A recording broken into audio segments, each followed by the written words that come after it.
Hello, and welcome to Nighttime Biographies.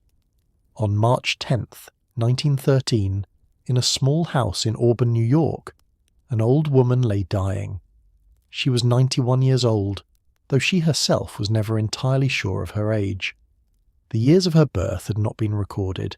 She'd been born a slave, and slaves were property, not people whose births merited documentation. The house was filled with friends. The Harriet Tubman Home for the Aged, which she had founded years before, stood next door. The African Methodist Episcopal Zion Church, where she had worshipped for decades, had sent members to keep vigil. Outside, word spread through the small black community of Auburn that Moses was dying. Moses. That's what they had called her for more than half a century. The Moses who led her people out of bondage. The woman who had made the impossible journey from slavery to freedom not once, but 19 times, returning again and again into the land of captivity to bring others out. In her final hours she sang. Her voice, which had guided terrified refugees through dark swamps and along secret paths, rose one last time.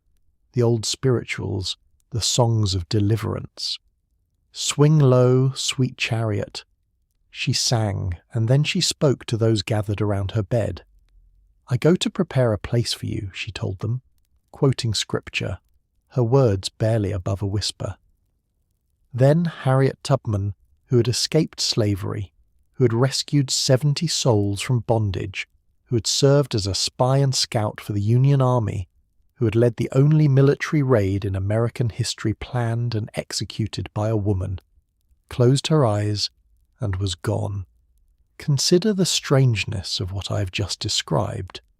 An illiterate woman, born into slavery, who suffered from debilitating seizures and narcoleptic episodes that struck without warning, became one of the most successful covert operators in American history.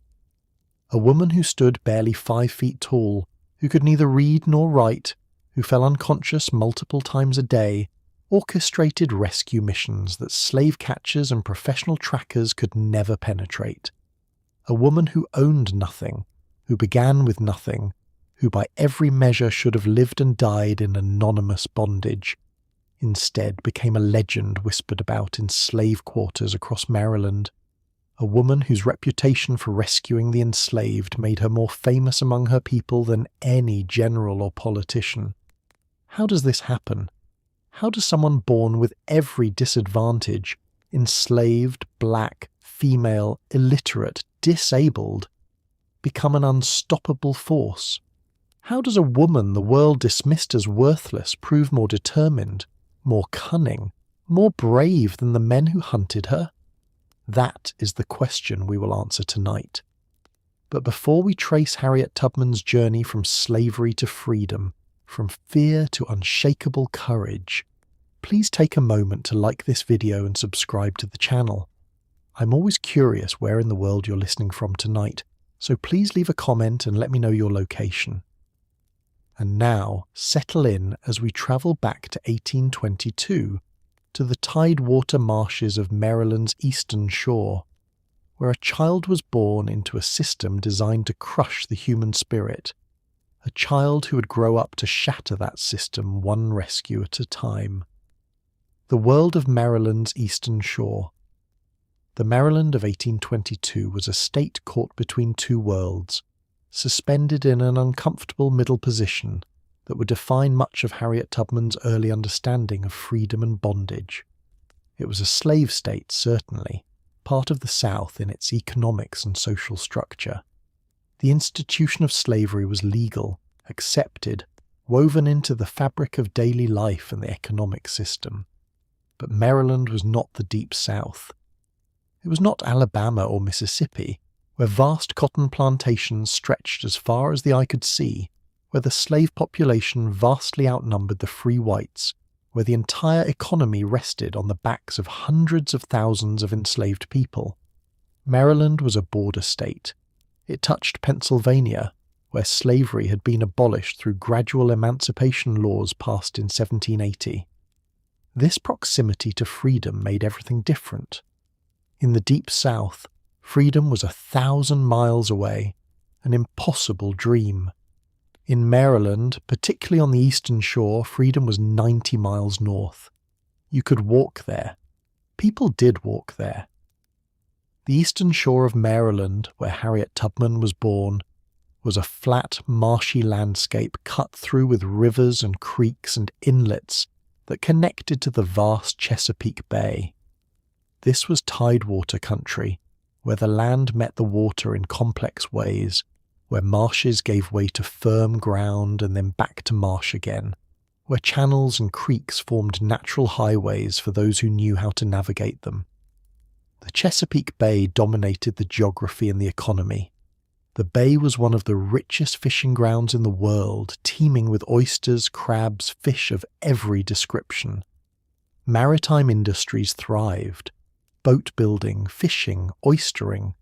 Men made their living from the water, and many of those men were black, both enslaved and free, working alongside each other on the boats and docks.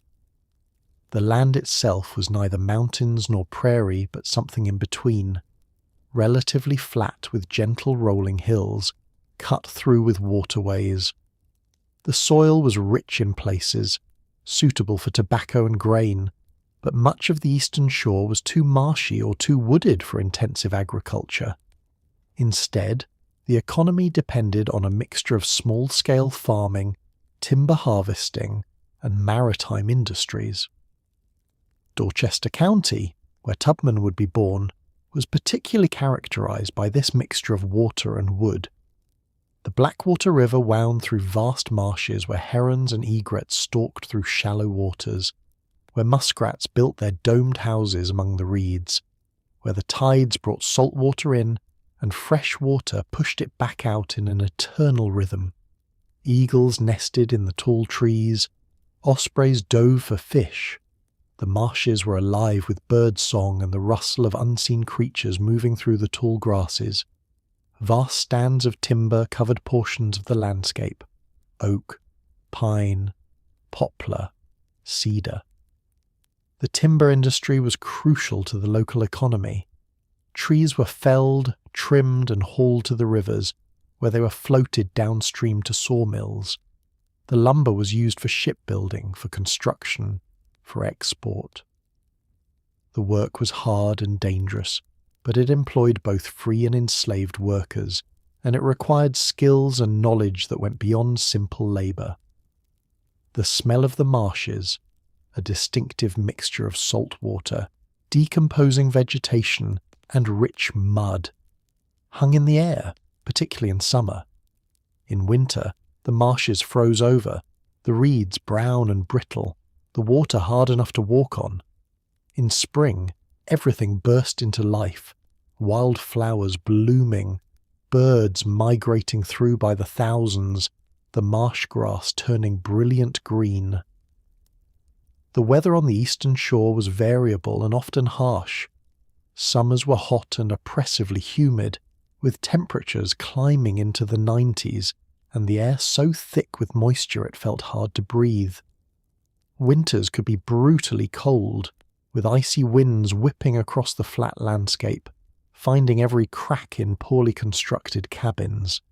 Spring and fall were beautiful but brief transitional seasons before the extremes of summer and winter took hold. This was not the plantation south of popular imagination. There were no Greek revival mansions with columns, no sprawling cotton fields stretching to the horizon, no single estates with hundreds of enslaved people labouring under the whips of professional overseers. The Eastern Shore economy operated on a smaller, more intimate scale. Most slaveholders in Dorchester County owned fewer than 5 enslaved people. Many owned only 1 or 2.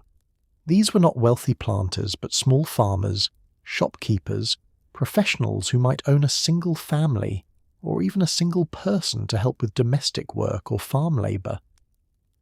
The relationship between enslaver and enslaved was often personal and direct. There were no layers of overseers and managers. The person who owned you might also be the person who worked alongside you in the fields, or who ate meals in the same small house. This created a different dynamic than on large plantations. It could mean more surveillance, less anonymity, fewer opportunities to build independent lives. But it also meant that enslaved people often had more knowledge of the larger community, more opportunities to learn skills beyond field labour, and sometimes, not often, but sometimes, more chances to negotiate the terms of their bondage.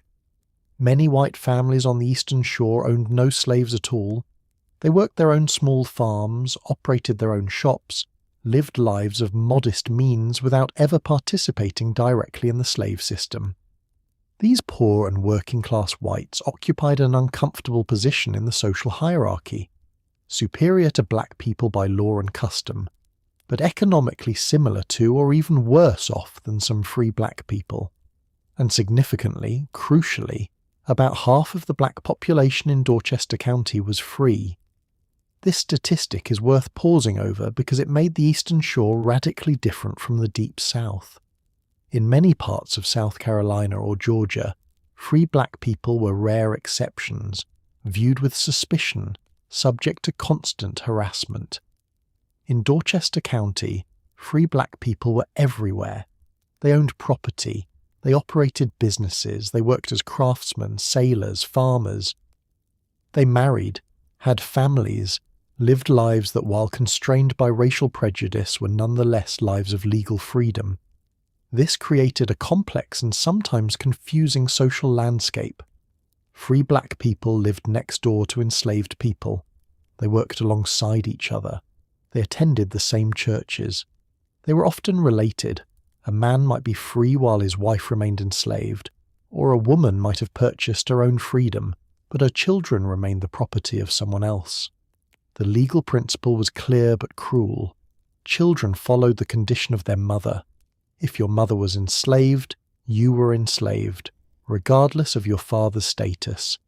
This meant that free black men who married enslaved women could not pass their freedom to their own children. Their sons and daughters belonged to their mother's owner. The fathers had no legal rights to their own offspring. This system created heartbreaking situations. A free man might have to watch his own children sold away. A free woman might see her children by an enslaved man claimed as property by their father's owner. Families were constantly being torn apart not just by sales to distant plantations, but by the internal contradictions of a system that treated human relationships as property transactions. The proximity to freedom also shaped the culture of resistance on the Eastern Shore. Escape was not a fantasy, but a real possibility. People attempted it. Some succeeded. Stories circulated about those who made it to Pennsylvania, to Philadelphia, to freedom. The Underground Railroad, though it wouldn't be called that for another decade, was already beginning to form as a network of sympathetic Quakers, free black people, and brave whites who were willing to help. The Fugitive Slave Act of 1793 was the law of the land, requiring that escaped slaves be returned to their owners even if they reached free states.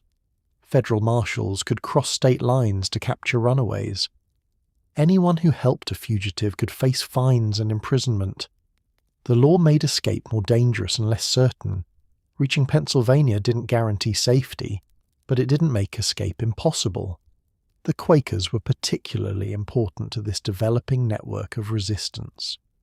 The Society of Friends had officially condemned slavery in the late 18th century, and many Quaker families in Maryland and nearby Delaware lived their opposition to the institution. They wouldn't purchase enslaved people. They wouldn't hire them out, and quietly, discreetly, they helped runaways. A Quaker farmer might leave a barn door unlocked, might provide directions to the next safe house, might look the other way when fugitives took food from a storage shed.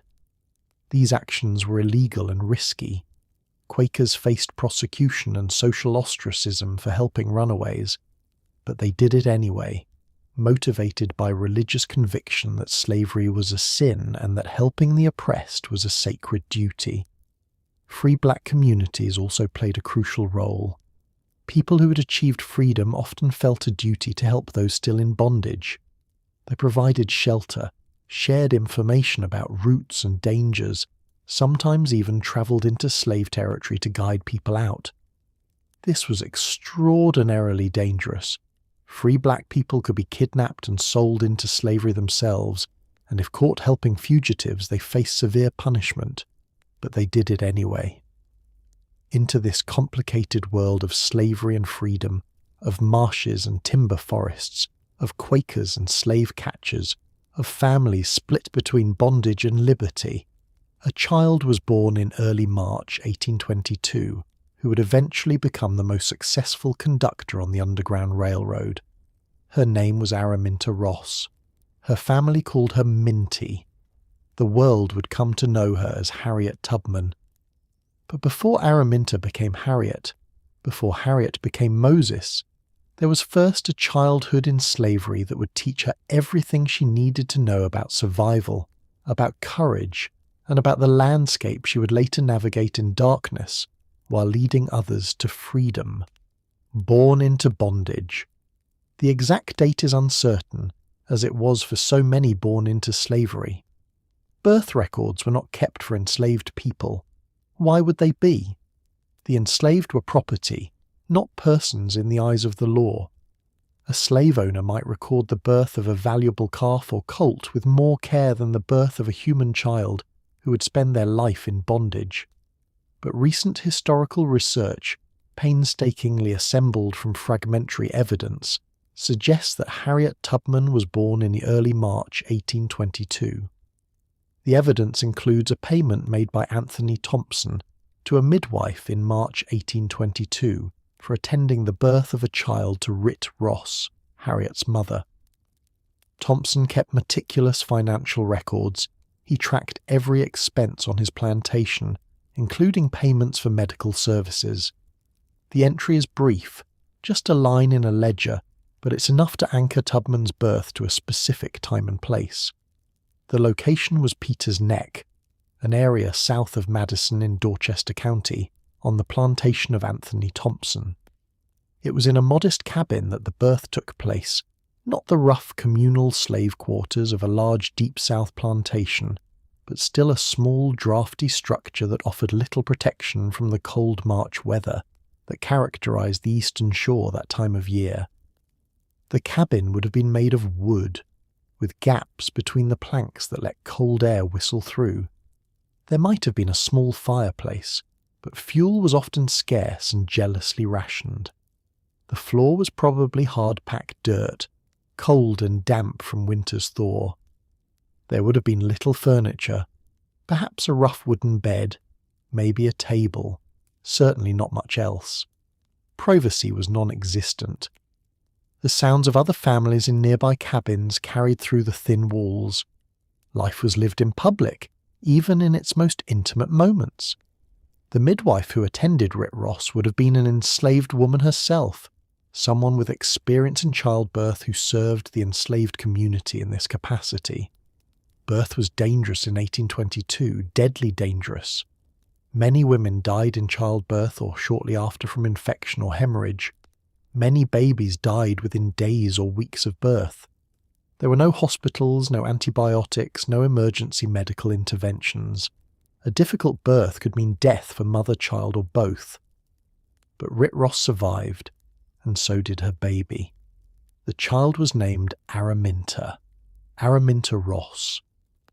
The origin of the name is unclear. It was not a common name in English, possibly derived from Araminta, a literary name that appeared in some 18th century novels, though how an enslaved woman would have encountered it is a mystery. More likely, it was a name passed down through the family, carrying meanings and associations lost to history. The family called her Minty. It was a nickname that suggested affection, intimacy. In a world where children could be sold away at any moment, where families were treated as commodities rather than sacred bonds, the nickname was a small assertion of humanity, of the love that persisted despite the system's attempts to crush it. Minty was the fifth child born to Harriet Green Ross, known as Rit, and Benjamin Ross, known as Ben. 4 siblings had come before her. Lena was the oldest, born around 1808. Then came Maria Ritty, born around 1811. Soph was born around 1813 and Robert around 1816. These 4 older siblings would have been between 6 and 14 years old when Minty was born, old enough to help care for the new baby but still children themselves. 4 more siblings would come after Minty. Benjamin, called Ben after his father, was born around 1823, just a year after Minty. Rachel came around 1825, Henry around 1830, and Moses, the youngest, around 1832. 9 children in total, born over the span of roughly 24 years, all born into slavery. Rit Ross was the property of Mary Patterson Brodess, a widow who had inherited slaves from her grandfather, Atho Patterson, a prosperous Maryland planter who had died in 1791. When Mary Brodess married Anthony Thompson as her second husband in 1803, the 2 slave-owning families' properties became intermingled in ways that would have profound effects on the Ross family. Ben Ross was owned by Anthony Thompson and was one of Thompson's most valued slaves, a timber inspector who supervised the vast logging operations on Thompson's thousands of acres of forested land. Ben was skilled, knowledgeable, trusted with significant responsibility. He understood trees, could assess their value, knew how to organise the dangerous work of felling massive oaks and pines and transporting them to the rivers for floating to sawmills. His expertise made him valuable, and valuable slaves often receive slightly better treatment than field hands. But this split ownership between the Thompson and Brodess families would define young Minty's early life in painful ways. Her mother and her siblings belonged to the Brodess family and lived on or near the Brodess property in Bucktown, a small settlement in Dorchester County. Her father belonged to the Thompsons and lived and worked on Thompson's larger plantation in the Peters Neck area, several miles away. The families lived on different properties, worked for different owners, operated under different rules and constraints. Minty would grow up seeing her father infrequently, the family always fragmented, always under the threat of further separation. Ben Ross couldn't protect his children from being hired out or sold because he didn't own them. They belonged to someone else. He was powerless to keep his family together, powerless to shield them from the worst abuses of the system, reduced to whatever moments of connection he could grab when his work brought him near his wife and children. This was the fundamental evil at the heart of slavery, more corrosive than even the physical brutality, the destruction of the family, the severing of the bonds between husband and wife, parent and child, bonds that in free society were protected by law and custom and religious teaching. Enslaved families existed at the pleasure of the owner. They could be maintained or destroyed based on nothing more than the owner's financial needs or whims. The world that Minty entered on that March day in 1822 was one of absolute powerlessness. She was born without rights, without freedom, without even ownership of her own body. The law classified her as property, the same as a horse or a piece of furniture. She could be bought, sold, rented out, beaten, or worked to death, and there was no recourse, no appeal, no justice. The Maryland Slave Code, established through decades of legislation and court decisions, was explicit and comprehensive in its denial of personhood to the enslaved. Slaves could not own property. They could not enter into contracts. They could not testify against white people in court. They could not defend themselves legally. They could not travel without a written pass from their owner. They could not gather in groups. They could not learn to read or write. Teaching a slave to read was actually illegal in Maryland after 1831. The code even regulated the most intimate aspects of life. Slave marriages had no legal standing. A slave owner could separate a married couple at will. Children belonged to the owner of the mother, not to their parents. A father had no legal claim to his children. No right to live with them or protect them or provide for them. Punishment for breaking the endless rules was swift and brutal. Whipping was standard, codified in law. 39 lashes for leaving the plantation without permission. 50 lashes for striking a white person, even in self-defense. Enslavers could beat their slaves with almost no legal constraint. Only killing a slave outright might bring legal consequences, and even that was rare and weakly enforced. Yet within this system designed to crush the human spirit, Rit and Ben Ross loved their children fiercely. They told them stories of their ancestors, trying to maintain a connection to an African past that grew dimmer with each generation born into American slavery. They taught them survival skills, how to appear docile while remaining internally resistant, how to navigate the moods of white authority, how to protect themselves and each other as much as possible. Ben Ross, working in the timber forests far from the direct oversight of the Thompsons, learned the patterns of the stars, the flow of the rivers, the safe paths through the marshes. He observed which moss grew on which side of the trees, how to find water in the wilderness, how to navigate using natural landmarks. He passed this knowledge to his children during the brief times they were together, teaching them to observe, to remember, to study the land with an intimacy that would one day mean the difference between freedom and recapture. Rit Ross held her children close when she had them and told them to remember. Remember who their people were. Remember the stories of grandparents and great-grandparents. Remember that they were loved. Remember that this was not right, that they were human beings with souls, no matter what the white world said, no matter what the law claimed. She taught them to be careful, to be watchful, to never trust completely. She taught them which white people were dangerous and which might be merciful. She taught them about the Quakers, those strange people who dressed plainly and spoke oddly, but who believed slavery was wrong and sometimes helped runaways. She taught them to listen for information, to remember names and places, to store knowledge that might someday be useful. Young Minty absorbed these lessons. She watched, she listened, she learned. Even as a small child, observers later recalled, she was unusually observant, her eyes constantly moving, taking in everything around her. She seemed to possess an uncanny ability to sense danger before it fully manifested, to read situations and people with unusual accuracy. This skill, this heightened awareness, this constant vigilance, would become one of her greatest strengths. In a system where danger could come from any direction at any moment, where a misread situation could result in brutal punishment or family separation, the ability to observe and assess quickly was crucial for survival. Minty's earliest years were spent primarily with her mother and siblings on or near the Brodess property.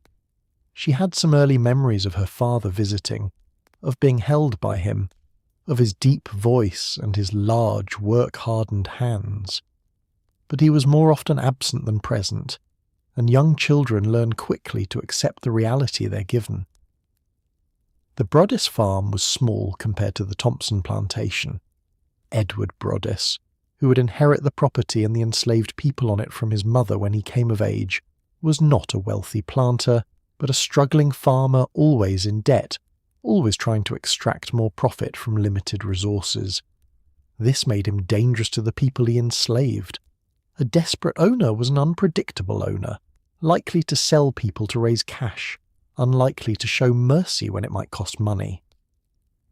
The work on the Brodess farm was the typical work of small-scale agriculture in Maryland: tobacco cultivation, corn and wheat growing, vegetable gardens, animal husbandry. The labour was hard but varied, nothing like the brutal, mind-numbing repetition of cotton picking that enslaved people endured in the Deep South. As a very young child, Minty would not have been expected to do heavy field work. Children under 6 or 7 were generally too small to be useful for most farm tasks, but they weren't idle. Young children helped with lighter tasks, bringing water to workers in the fields, helping tend younger children, gathering firewood, feeding chickens, weeding gardens. It was a brief period of relative freedom, childhood before the full weight of slavery crushed it. Young children played, explored, learned the landscape around them. Minty would have run through the marshes, waded in the creeks, climbed trees, observed the abundant wildlife of the eastern shore. She was building a mental map of the terrain, learning to read the natural world, developing skills that seemed like play but would later become survival tools. She also absorbed the culture of the enslaved community, the songs, the stories, the coded language that said one thing to white ears and something else entirely to black ones, the spirituals that spoke of deliverance and freedom, that compared the enslaved to the Israelites in Egypt waiting for Moses to lead them out of bondage. The religion of the enslaved community was Christian, but it was a Christianity very different from the version preached by white ministers. White preachers told slaves to be obedient, to serve faithfully, to accept their suffering as God's will, to look forward to reward in heaven while enduring hell on earth. The slaves transformed this teaching into something else entirely. They focused on the Old Testament stories of liberation, Moses leading the Israelites out of Egypt, Daniel in the lion's den, Jonah surviving the whale, Joshua bringing down the walls of Jericho. They sang of crossing the river Jordan, which meant crossing into freedom, into free states, into the promised land of the north. They sang of chariots swinging low to carry them home, and home wasn't heaven, or not only heaven, but freedom, liberation, the end of bondage. This was dangerous theology, revolutionary in its implications.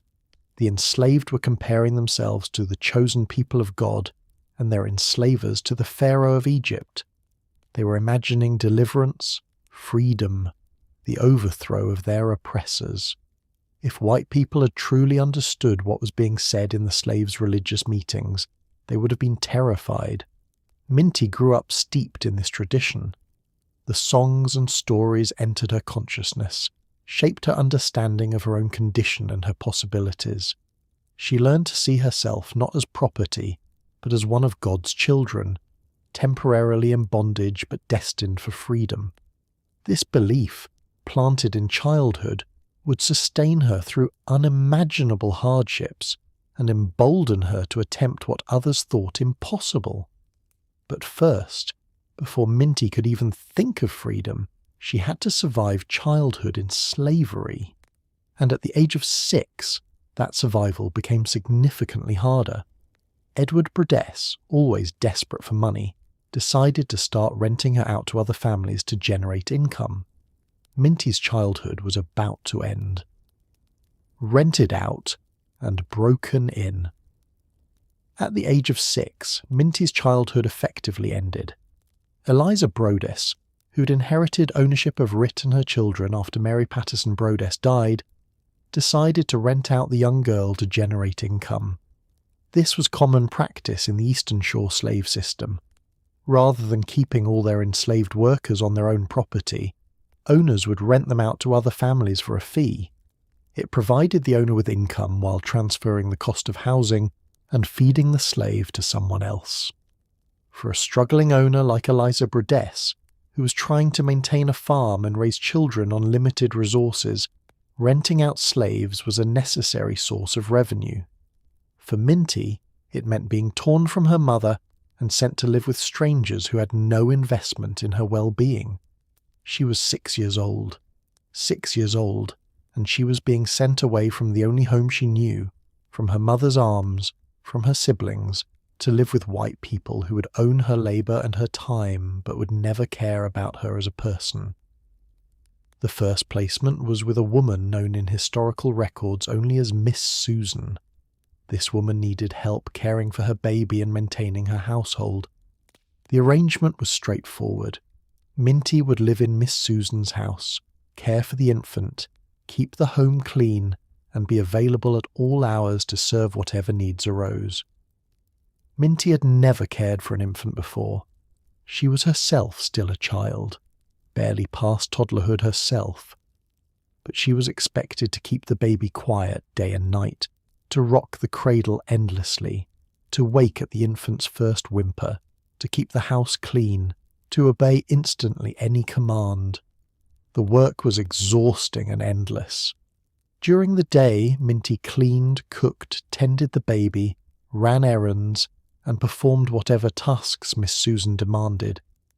At night, she slept on the floor beside the baby's cradle, expected to wake the instant the child made a sound. If the baby cried and disturbed Miss Susan's sleep, Minty would be punished. And Miss Susan beat her, regularly, brutally, without mercy. When the baby cried at night and Minty, exhausted from round-the-clock work, failed to wake immediately, the woman whipped her. When the house wasn't clean enough, when dinner wasn't prepared exactly right, when Minty moved too slowly or spoke without being spoken to or showed any sign of resistance or independent will, the whip came down, again and again, on a 6-year-old child's back and neck. The scars from those whippings would mark Minty's neck and back for the rest of her life. Decades later, when she was an old woman, the scars were still visible, raised welts and discoloured skin, a permanent record of the brutality inflicted on a small child. Years later, when Tubman told her story to biographer Sarah Hopkins Bradford, she recalled that she'd been whipped before breakfast so many times during this period that she learned to wear extra layers of clothing to cushion the blows. Think about that for a moment. A child, 6 years old, developing survival strategies against systematic brutality. A child learning to anticipate violence and take whatever small measures she could to reduce the pain, knowing the violence would come regardless of what she did. The whippings left more than physical scars. They taught Minty that she was powerless, that her body was not her own, that white people could inflict pain on her with impunity. But they also taught her something else, that she could endure, that she could survive, that even when they broke her skin, they couldn't break her spirit. Miss Susan eventually sent Minty back to the Brodess farm, dissatisfied with her work. Perhaps the child was too rebellious, too slow to learn, too obviously resentful of her condition. Whatever the reason, Minty returned home to her mother, bearing fresh scars and a deeper understanding of what slavery meant. But the reprieve was brief. Eliza Brodess rented Minty out again, this time to another household where she was expected to work as a house servant. The pattern repeated: constant surveillance, impossible demands, brutal punishment for any perceived failure. Minty worked as hard as a 6, then 7, then 8-year-old child could work, but it was never enough. After several placements as a house servant, Minty earned a reputation. She was deemed unsuitable for domestic work. She was too rebellious, too resistant, too willing to look her supposed masters in the eye. She didn't show the proper deference, the downcast eyes and hunched shoulders that white people expected from enslaved children. There was something defiant in her, something that refused to be completely broken, and it made her unacceptable for work inside white people's homes. So she was sent to check muskrat traps in the marshes. Imagine a child of 7 or 8, wading through freezing water in the middle of winter, checking traps for muskrats that would be sold for their pelts. The eastern shore marshes in winter are brutal. The water near freezing, the wind cutting across the flat landscape with nothing to break its force, the cold seeping into bones and staying there. Minty was small for her age, likely malnourished from inadequate food during her various placements. The water was chest-deep for an adult, which meant it was often up to Minty's shoulders or even her chin. She waded through the icy water, her feet sinking into the soft mud of the marsh bottom, reaching into the traps to pull out the dead or dying muskrats. Her hands went numb. Her clothes froze against her skin. She shivered so violently her teeth chattered, but she kept working because stopping meant punishment. The muskrats were valuable. Their pelts could be sold, and every pelt Minty failed to retrieve meant lost income for her owner. She developed a severe cough, the kind that rattles deep in the chest and won't stop. The cough turned into measles, a dangerous disease that killed many children in that era. The measles developed into full pneumonia, her lungs filling with fluid, her body burning with fever. The family that had rented her sent her back to the Broadus farm, not wanting to deal with a sick slave who couldn't work. They had paid for Minty's labour, not for the obligation to nurse her through illness. She was returned like a defective tool, barely conscious, dying. Ritross nursed her daughter back to health through weeks of desperate care. She had no medicine, no doctor, only the knowledge passed down through generations of women who had no choice but to become healers because no one else would care for enslaved people. She brewed teas from herbs and roots, kept Minty warm, forced liquids down her throat, prayed over her, and willed her to live. And Minty did live. Slowly, painfully, she recovered. For a brief time, she was home, reunited with her mother and her siblings. She could sleep beside her mother instead of on a cold floor in a stranger's house. She could eat whatever meagre food the family had. She could rest, truly rest, without the constant fear of the whip. But as soon as she was well enough to work again, she was rented out once more. The cycle continued. Eliza Broadus needed the income. Minty's health, her happiness, her childhood. None of that mattered against the economic necessities of a struggling white woman trying to maintain her property and status. This pattern would repeat throughout her childhood and early adolescence. Brief periods with her family, interrupted by long stretches of being sent to work for strangers who viewed her as a tool, not a child. She was moved from household to household, from task to task, never allowed to form stable attachments, never given the chance to simply be a child. During these years, Minty witnessed her worst fear realized. One by one, her older sisters disappeared. First, Lena vanished. Minty came home from one of her placements to find her oldest sister simply gone. Sold, the family whispered. Sold to a trader who took her south. Lena, who had helped care for the younger children, who had been there all of Minty's life, was gone. Just gone. And there was nothing anyone could do about it. Then Maria Ritty disappeared. The same pattern. A slave trader arrived, money changed hands, and Maria Ritty was taken away in chains. The family might have had a few hours' warning, enough for desperate goodbyes, or the sale might have happened with no warning at all. Either way, the result was the same. Another sister lost. Then Soph. 3 older sisters, all sold to the Deep South. Minty was old enough by then to understand what this meant. The Deep South, Alabama, Mississippi, Louisiana, was a place of horror in the imagination of enslaved people on the eastern shore. The cotton and rice plantations of the Deep South were far more brutal than the small farms of Maryland. The work was harder, the punishments more severe, the death rates higher. An escape from the Deep South was nearly impossible. It was hundreds of miles to free territory, through hostile terrain, with no network of helpers along the way. When girls were sold south, they disappeared from their families' lives forever. There would be no letters, enslaved people couldn't read or write, and even if they could, correspondence was forbidden. There would be no visits, the distances were too great, the separation too absolute. Lena, Maria Ritty, and Soph were gone as completely as if they had died. Except death might have been more merciful. Ritross was helpless to stop it. When the slave traders came, she could beg, she could weep, she could plead with Eliza Broadus to reconsider. But she had no legal rights to her own children. She could not prevent their sale. She could not protect them. She could only watch as they were taken away, one by one, and then hold her remaining children closer, knowing that any of them might be next. The slave system didn't recognize a mother's right to her children. The law considered the bond between Rit and her daughters no more significant than the bond between a mare and her foals. Actually, the law sometimes gave more protection to animal breeding. A responsible horse breeder wouldn't separate a mare from her foal too young.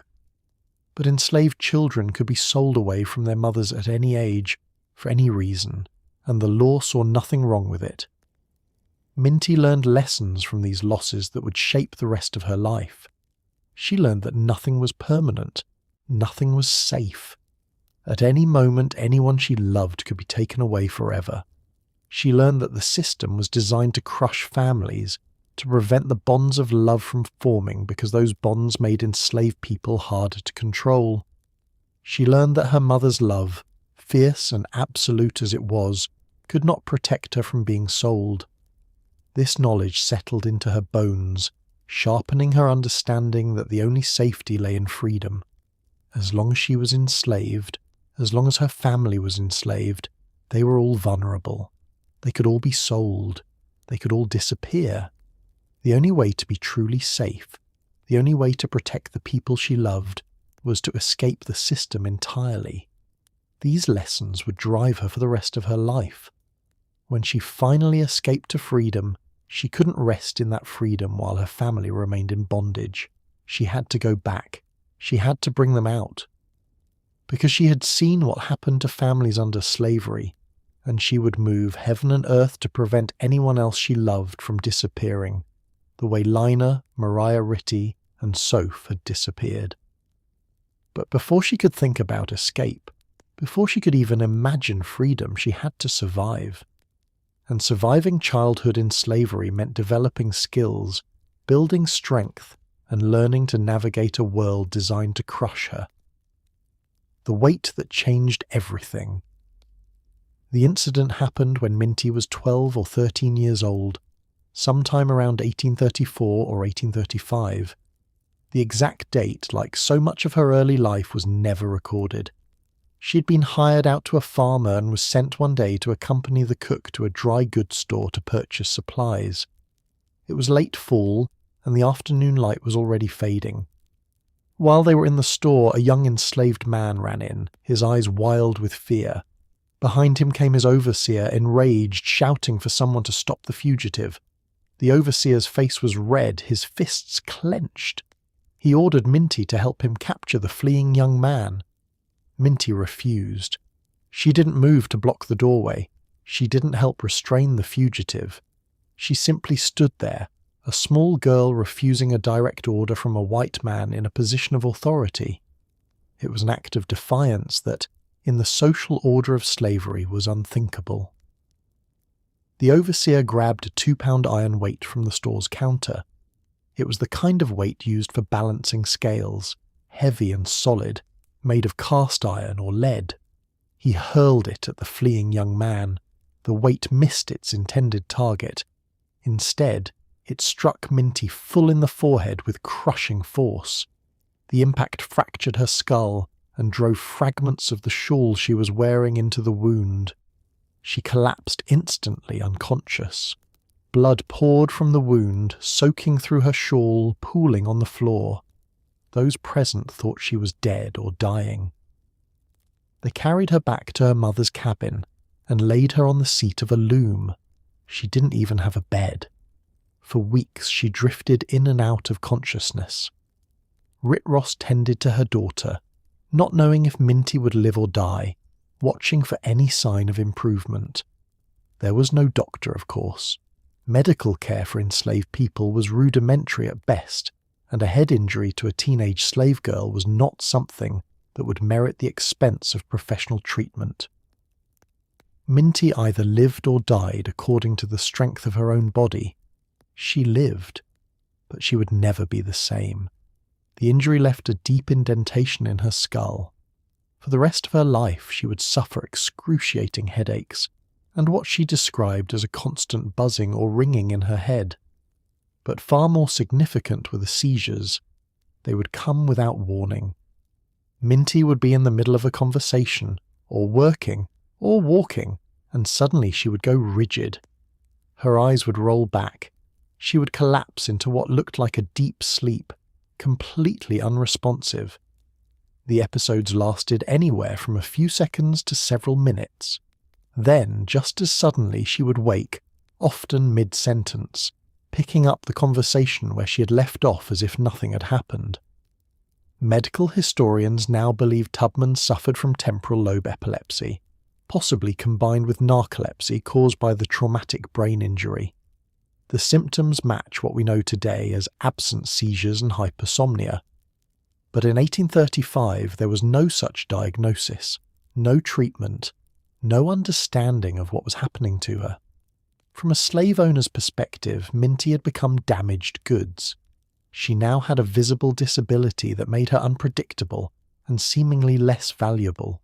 She couldn't be trusted with delicate tasks because she might have a seizure at any moment. Edward Brodess, who had inherited ownership of Rit and her children when his mother Eliza died, tried repeatedly to sell Minty, but potential buyers turned away when they saw the scar on her forehead and learned about the sleeping fits. But something else happened after the injury. Minty began to have visions. She would see images of horsemen coming, of danger approaching, of safe paths through darkness.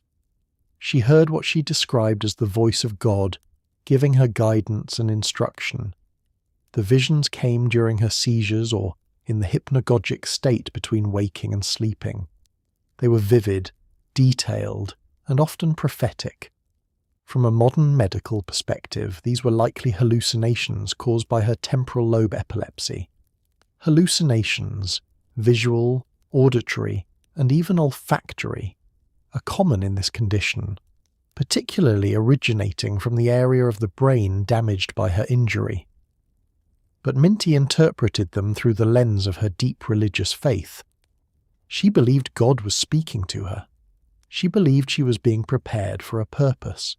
And whether the visions came from divine intervention or neurological damage, they gave her something invaluable, absolute confidence that she was being guided and protected. This confidence would sustain her through dangers that would have broken others. When she stood in a swamp at midnight leading terrified refugees north, while slave catchers searched nearby, when she had to decide in an instant which path to take or which house to approach for shelter, she trusted the visions. She trusted that God had shown her the way. The injury that was supposed to diminish her instead transformed her into someone capable of extraordinary things. Learning the land. After the head injury, Minty could no longer work as a house servant. Her seizures made that impossible. Instead, she was put to work in the fields and forests.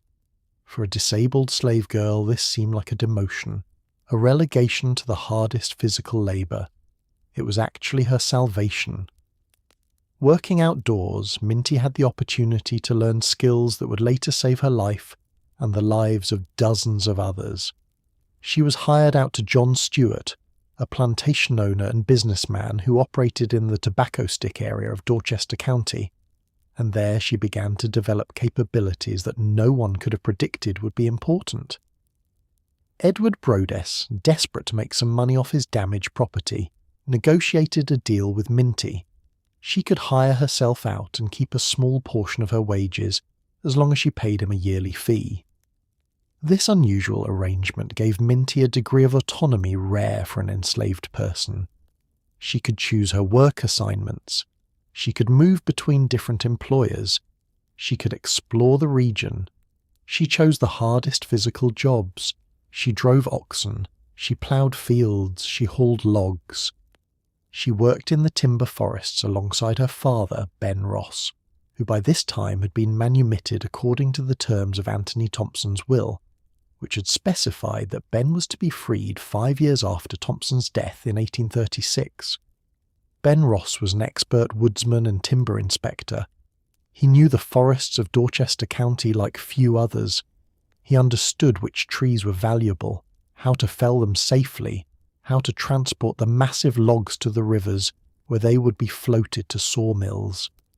More importantly, he knew how to navigate through dense woods. how to read the stars, how to find water, how to move silently. He taught his daughter everything he knew. Working in the timber camps, Minty also encountered free black sailors and labourers from the maritime industry that thrived along Maryland's rivers and coastline. These men travelled up and down the eastern seaboard. They knew the geography of freedom, which routes led north, which towns were safe, where abolitionists lived who would help runaways. They shared this knowledge with Minty. In quiet conversations during breaks from the grueling work, over meals cooked on campfires. In the early morning hours before the white overseers arrived, these men drew mental maps for her. Delaware, Pennsylvania, New Jersey, New York. The network of safe houses, the Quaker farms, the free black communities that would shelter a fugitive. Minty memorized it all.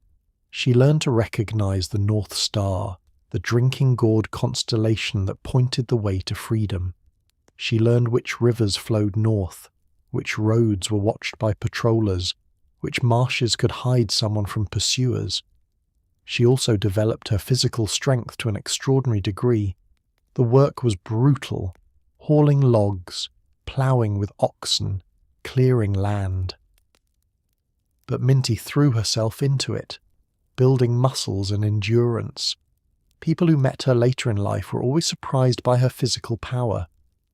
This tiny woman, barely 5 feet tall, could outwork men twice her size. She could lift heavy weights, walk 20 miles in a night without rest, go days with little food or sleep. She was preparing herself, though she might not have fully realized it yet. Every skill she learned, every route she memorized, every bit of knowledge about survival in the wilderness, all of it was preparation for what was coming. The brief happiness. Around 1844, when Minty was approximately 22 years old, she married John Tubman, a free black man who lived in the area. It was around this time that she changed her name from Araminta to Harriet, possibly to honour her mother Rit, whose given name was Harriet. John Tubman was part of a large free black family in Dorchester County.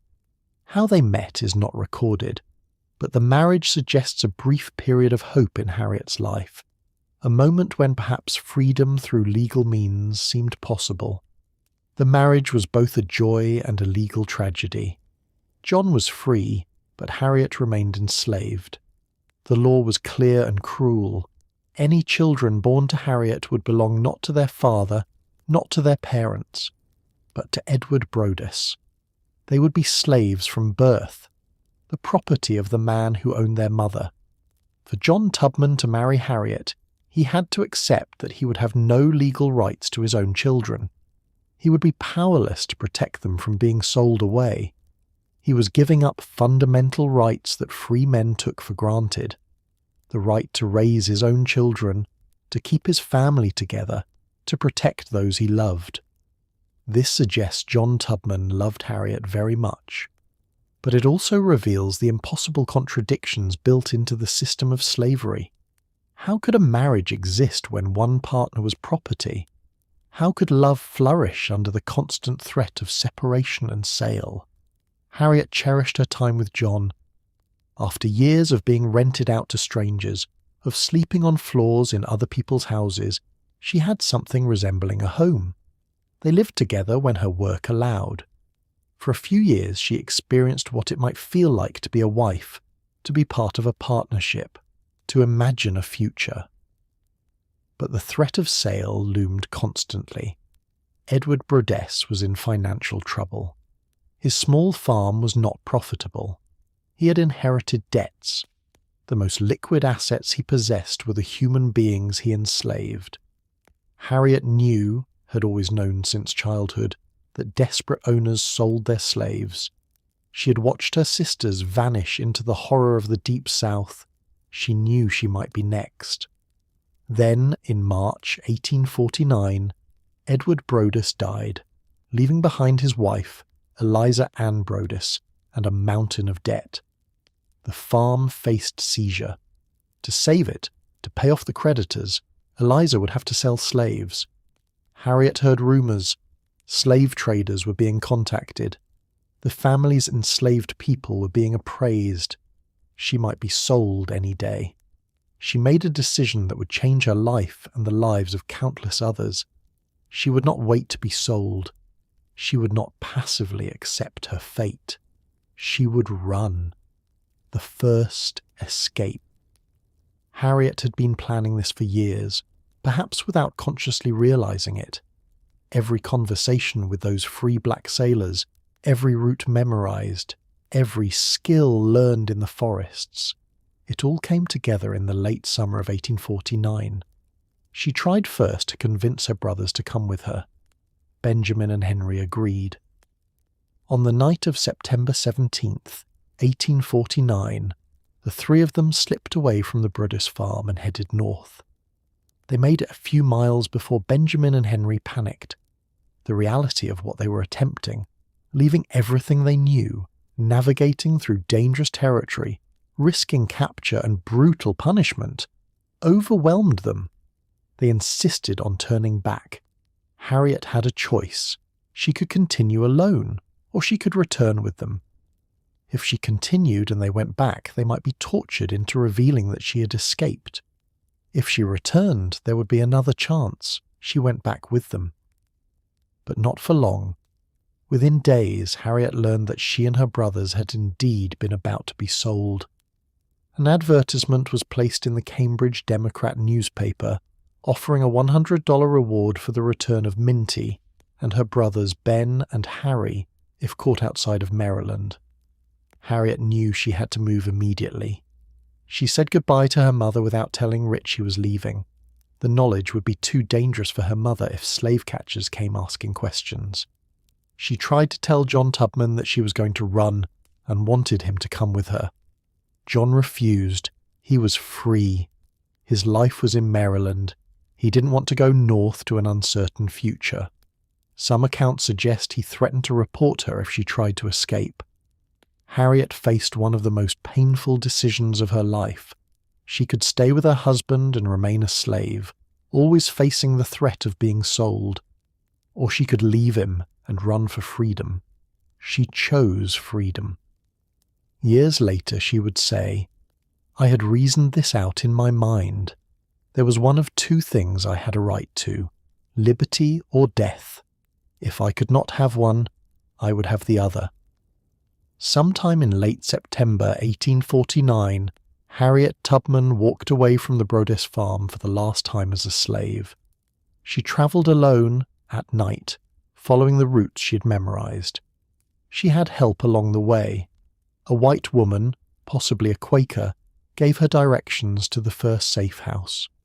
From there, she was passed along the nascent Underground Railroad network. She walked through swamps to avoid roads where slave catchers patrolled. She waded through streams to throw off tracking dogs. She hid in barns and cellars during the day, sleeping a few hours before moving on. The journey to Pennsylvania was approximately 90 miles, but the route she had to take, avoiding main roads and doubling back to evade pursuit, was much longer. The seizures must have struck during the journey. Imagine collapsing unconscious in the middle of a swamp at night, alone, with slave catchers somewhere behind you. But somehow, through determination and the navigation skills she had learned from her father and the sailors, Harriet made it to Pennsylvania. She crossed into the free state and felt the full weight of what she had done. She was free. No one owned her anymore. No one could sell her, beat her, or work her to death. She could walk in daylight, speak her mind, keep the wages from her labour. But the freedom felt incomplete, almost hollow. Later she would describe the moment. "I had crossed the line. I was free, but there was no one to welcome me to the land of freedom. I was a stranger in a strange land." Her family was still enslaved. Her parents, her brothers, her sister Rachel and Rachel's children. They were all still in Maryland, still in bondage. And her husband John, who'd refused to come with her, was still there too. Harriet Tubman had escaped slavery. but her work was only beginning. Becoming Moses. Philadelphia in 1849 was a city of contrasts. It had a significant free black population, but it also had racial discrimination, poverty, and constant danger from slave catchers who operated in the city despite Pennsylvania being a free state. Harriet found work as a domestic servant and a cook. She lived frugally, saving every penny. She connected with Philadelphia's abolitionist community, particularly the Anti-Slavery Society and the Vigilance Committee, which helped fugitive slaves. It was through these connections that she learned about the organized Underground Railroad. What she had used instinctively during her own escape was actually part of a larger network of abolitionists, both black and white, who were actively helping enslaved people reach freedom. William Still, a black abolitionist who served as chairman of the Philadelphia Vigilance Committee, became one of Harriet's key allies. He kept meticulous records of the fugitives who passed through the network, records that would later become one of the most important historical documents about the Underground Railroad. Harriet also met other conductors, other formerly enslaved people, who were making the dangerous journey back into slave territory to rescue family and friends. She heard their stories, learned their methods, and made a decision that shocked even her abolitionist friends. She would go back. In December 1850, just over a year after her own escape, Harriet received word that her niece Keziah, Jolly Bowley, and Keziah's 2 young children were about to be sold at auction in Cambridge, Maryland. Keziah's husband, John Bowley, was a free black man, but he was powerless to prevent his wife and children from being sold away from him forever. The auction was scheduled, the date set. It seemed inevitable. Harriet travelled back to Maryland. She coordinated with John Bowley on a daring plan. When Keziah and the children were brought to the auction block, Bowley would bid on them himself. If his bid was accepted, he would be buying his own family, but more importantly, he would have possession of them during the confusion of the sale. Before the money changed hands, before the sale was finalized, the family would disappear. The plan worked. During the chaos of the auction, with people crowding around and bidding on human beings, John Bowley managed to get his wife and children away from the auction block. Harriet, waiting nearby, spirited them to a safe house. From there, she guided them north, using the network of safe houses and her knowledge of the routes, moving them through Maryland into Delaware, then to Pennsylvania. Keziah, her children, and her husband made it to freedom. Harriet had completed her first rescue mission.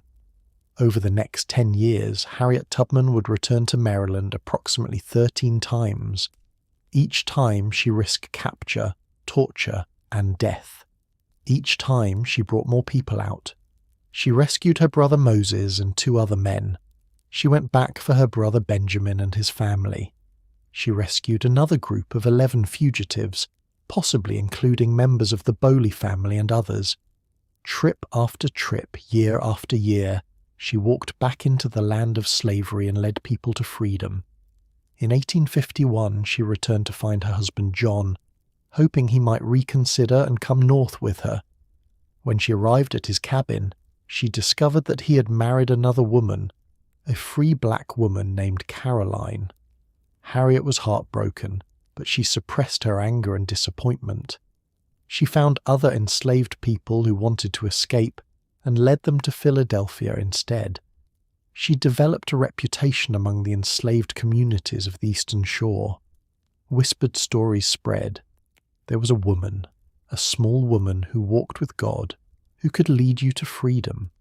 She never lost anyone she was guiding. She knew paths that slave catchers couldn't find. She was fearless.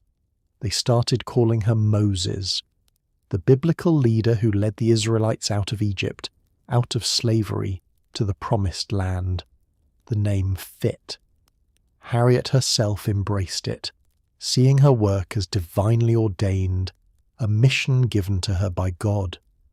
The passage of the Fugitive Slave Act of 1850 made her work even more dangerous. This law required that escaped slaves be returned to their owners even if they reached free states. It deputized civilians to help capture fugitives and imposed heavy penalties on anyone who aided runaways. Free black people could be kidnapped and claimed as fugitive slaves with little legal recourse. The law meant that Pennsylvania was no longer safe. Harriet began guiding people further north, all the way to Canada, where slavery had been abolished, and the American Fugitive Slave Act had no power. The journey became longer, more arduous, but Harriet adjusted her methods and kept moving people to freedom. The methods of a conductor. How did she do it? How did a 5-foot-tall woman with narcoleptic seizures repeatedly penetrate slave territory, gather groups of frightened people who had never travelled more than a few miles from their birthplace, and lead them hundreds of miles to freedom without ever losing a single person? The question haunted slave catchers and amazed abolitionists. Harriet's success came from a combination of meticulous planning, deep knowledge of the terrain, ruthless discipline, an almost supernatural ability to sense danger, and an absolute faith that God was guiding her steps.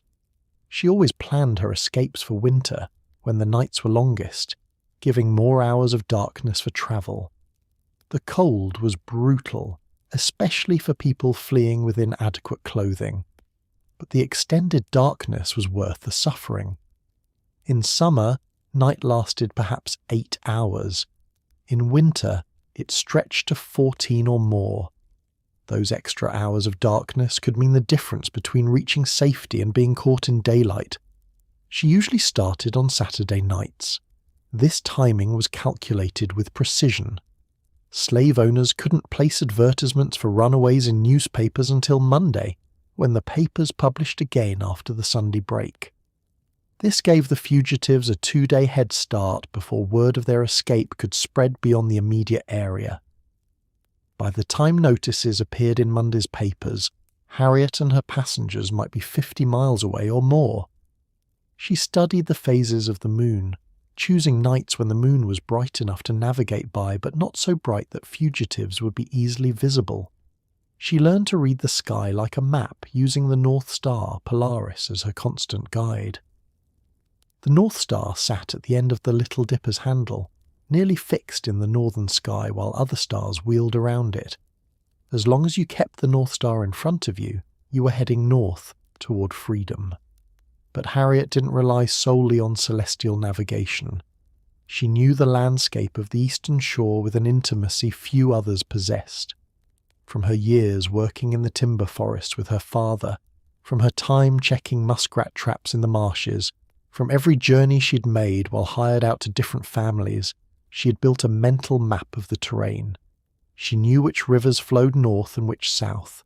She knew where the marshes were thick enough to hide in but not so deep that you'd drown. She knew which woods had game trails that could serve as paths, which fields had ditches suitable for concealment, which roads had the most traffic and which were rarely travelled. She knew where water could be found, where wild edibles grew, where the ground was firm enough to walk without leaving obvious tracks. She also knew people. She had cultivated relationships with both black and white allies throughout the region. Free black people who would shelter runaways for a night. Quakers whose religious convictions made them willing to break the law to help. German immigrants who had no love for the slave system. Poor whites who resented the wealthy slave owners enough to sabotage them by helping fugitives.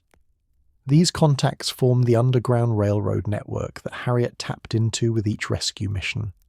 The system wasn't actually a railroad, of course. There were no tracks, no conductors in the literal sense, no stations except in metaphor. But the metaphor was useful. Houses where fugitives could hide became stations. People who sheltered them became station masters, and people like Harriet, who guided fugitives from station to station, became conductors. The network operated on secrecy and trust. Station masters didn't always know who would arrive at their door or when. They kept food ready, hiding spaces prepared, lookouts posted. When fugitives arrived, they were fed, allowed to rest, given directions to the next station, and sent on their way before dawn. The less people knew about the overall network, the less they could reveal if questioned or tortured. Harriet memorized the locations of these safe houses. She knew which station masters were most reliable, which had the best hiding spaces, which could provide extra supplies or medical care. She knew backup routes in case primary safe houses had been compromised. She planned her journeys with multiple contingencies, always ready to adapt if circumstances changed. She used disguises brilliantly. On different trips she posed as an old woman, bent and slow, drawing no attention from slave catchers looking for young, fit runaways.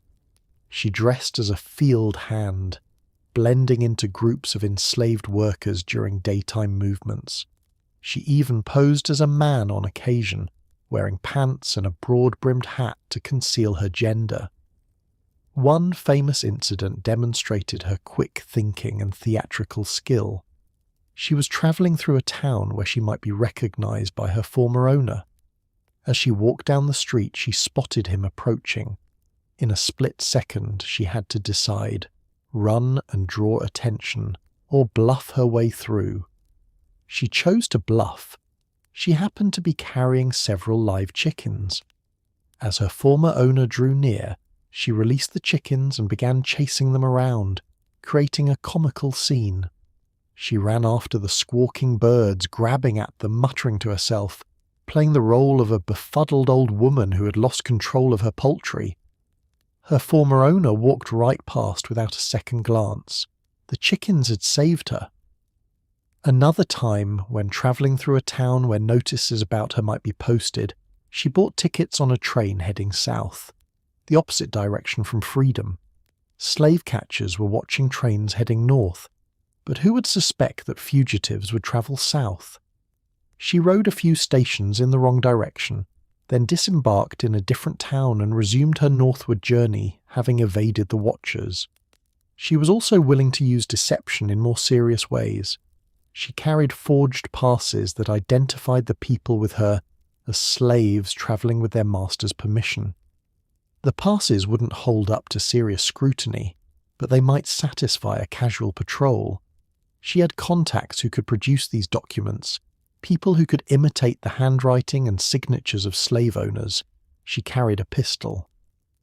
This fact is well documented in historical accounts, though its exact purpose has been debated. Harriet herself said the gun was for protection and for forcing reluctant fugitives to continue when they wanted to turn back. When someone in her group panicked, wanted to return to the plantation, said they couldn't go on, Harriet reportedly levelled the pistol at them and said, "You'll be free or die." Whether she would have actually shot someone is unclear. Most historians believe the threat was primarily psychological, a way to overcome the panic that could seize people when they fully grasped the enormity of what they were attempting. But the threat had to be credible enough to work, and Harriet's reputation suggests she was capable of doing whatever was necessary to protect her passengers and preserve the security of the Underground Railroad. Because allowing someone to turn back wasn't just about that individual's freedom, it was about everyone's safety. A person who returned to the plantation would face torture to reveal what they knew, the routes, the safe houses, the names of helpers. Under enough pain, most people would talk, and every piece of information they revealed would endanger future escapes and future escapees. So Harriet was ruthless in her insistence that there was no turning back. Once you left the plantation with her, you were committed. You would reach freedom or die trying. There was no third option. She moved her groups at night, walking through darkness while navigating by the stars and her intimate knowledge of the landscape. They walked through forests, waded through streams to throw off tracking dogs, crossed fields staying low to avoid being silhouetted against the sky. When dawn approached, they found hiding places, caves, dense thickets, abandoned buildings, the safe houses of the Underground Railroad network. During the day, they rested. Sleep was difficult. They were in constant danger, exhausted, hungry, cold. But Harriet enforced discipline. No fires that might create visible smoke, no loud talking that might be overheard. Absolute stillness when slave catchers or patrols were nearby. The slightest mistake could mean capture, torture, sail to the deep south, or death. She used music as a signalling system, another layer of coded communication. The spirituals that enslaved people sang had multiple meanings, and Harriet exploited this brilliantly. Wade in the Water wasn't just about baptism and spiritual cleansing, it was practical advice about walking in streams to confuse tracking dogs. Swing Low, Sweet Chariot wasn't just about death and heaven. The chariot was the Underground Railroad, coming to carry souls to freedom. Harriet would sometimes sing these songs loud enough to be heard by people she was planning to rescue, letting them know the time had come to leave. She would vary the songs based on the message she needed to send. A joyful song meant the coast was clear. A mournful song meant danger. Wait, don't come yet. The enslaved community understood these codes. White people heard only slaves singing their religious songs. She also had visions that warned her of danger. Whether these were divine messages, as Harriet believed, or the result of her temporal lobe epilepsy manifesting as powerful premonitions, they served a practical purpose. Multiple times, Harriet changed her planned route at the last minute because she had a vision of slave catchers ahead. Multiple times she chose one safe house over another because something told her the first wasn't safe, and repeatedly her instincts proved correct. Her seizures, which should have been a fatal liability, somehow never struck at moments that led to capture. There are accounts of her having seizures during rescues. She would suddenly go rigid and collapse, unconscious, while terrified fugitives watched. But she always woke up, always continued, and the seizures never occurred when slave catchers were immediately nearby. Some attributed this to luck. Harriet attributed it to God's protection. The passage of the Fugitive Slave Act of 1850 made everything more dangerous. Before this law, reaching Pennsylvania meant reaching relative safety. Slave catchers rarely crossed state lines, and free states provided some protection for fugitives. After the law, that changed. The Fugitive Slave Act of 1850 required that escaped slaves be returned to their owners, even if they reached free states. Federal marshals were empowered to cross state lines to capture runaways. Private citizens could be deputized to help catch fugitives and faced fines if they refused. Anyone who aided runaways faced 6 months in prison and a $1,000 fine. Free black people could be kidnapped and claimed as fugitive slaves with minimal due process. The law meant Pennsylvania was no longer safe.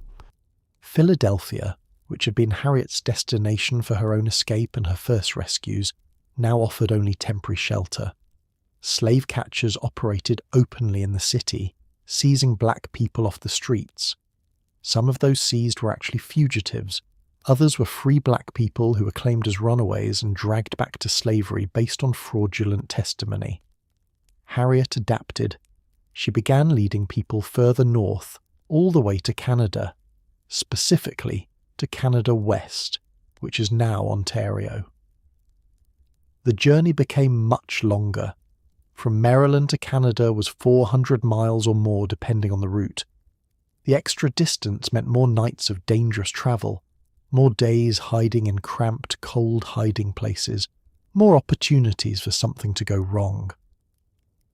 But Canada was British territory, and slavery had been abolished throughout the British Empire in 1833. The American Fugitive Slave Act had no power in Canada. Once fugitives crossed the border, they were truly free. Slave catchers couldn't legally pursue them. Federal marshals had no jurisdiction. It was safety, real safety, for the first time. So Harriet walked her passengers those extra hundreds of miles, through Pennsylvania, through New York, all the way to the Canadian border and across. The journeys took weeks instead of days. The hardships multiplied, but everyone made it. Every single person. In trip after trip, year after year, Harriet never lost a passenger. This fact is so remarkable it seems almost impossible, but it's documented in her own accounts and in the testimony of people who knew her and worked with her. She made approximately 13 trips into Maryland to rescue enslaved people. She brought out about 70 people directly, and not one was recaptured. Not one. Consider the odds against this achievement. The fugitives she guided often included elderly people who couldn't walk fast, young children who had to be carried when they grew too tired, pregnant women, people who were sick or injured. They were walking hundreds of miles through hostile territory, hunted by professional slave catchers with dogs and weapons, with rewards on their heads. Any one of 1,000 things could have gone wrong. A baby could have cried at the wrong moment. A fugitive could have panicked and run. A safe house could have been discovered. Harriet herself could have had a seizure at a catastrophic moment. But none of these things led to capture. Harriet's combination of planning, knowledge, discipline, adaptability, and faith created a system that simply didn't fail. She brought out her brother Moses and 2 other men. She rescued her brother Benjamin and his family. She led groups of 11 fugitives, possibly including the Bowleys and others she had helped before. She conducted trip after trip, each one risking her freedom and her life, because her family was still in bondage, and strangers were still suffering in slavery. And always, she came back for more.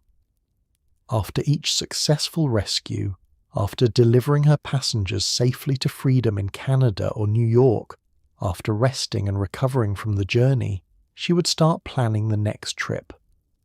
Because there were always more people who needed help. There were always more families being torn apart. There were always more souls crying out for freedom. The enslaved communities of Maryland's eastern shore whispered about her.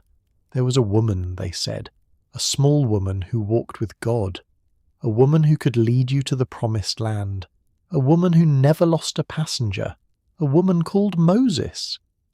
And year by year, rescue by rescue, Harriet Tubman lived up to that name, becoming the most successful conductor on the Underground Railroad. The daily life of Moses. Between rescue missions, Harriet lived in several northern cities, moving between Philadelphia, Cape May, New York, and eventually St. Catharines in Canada West, now Ontario.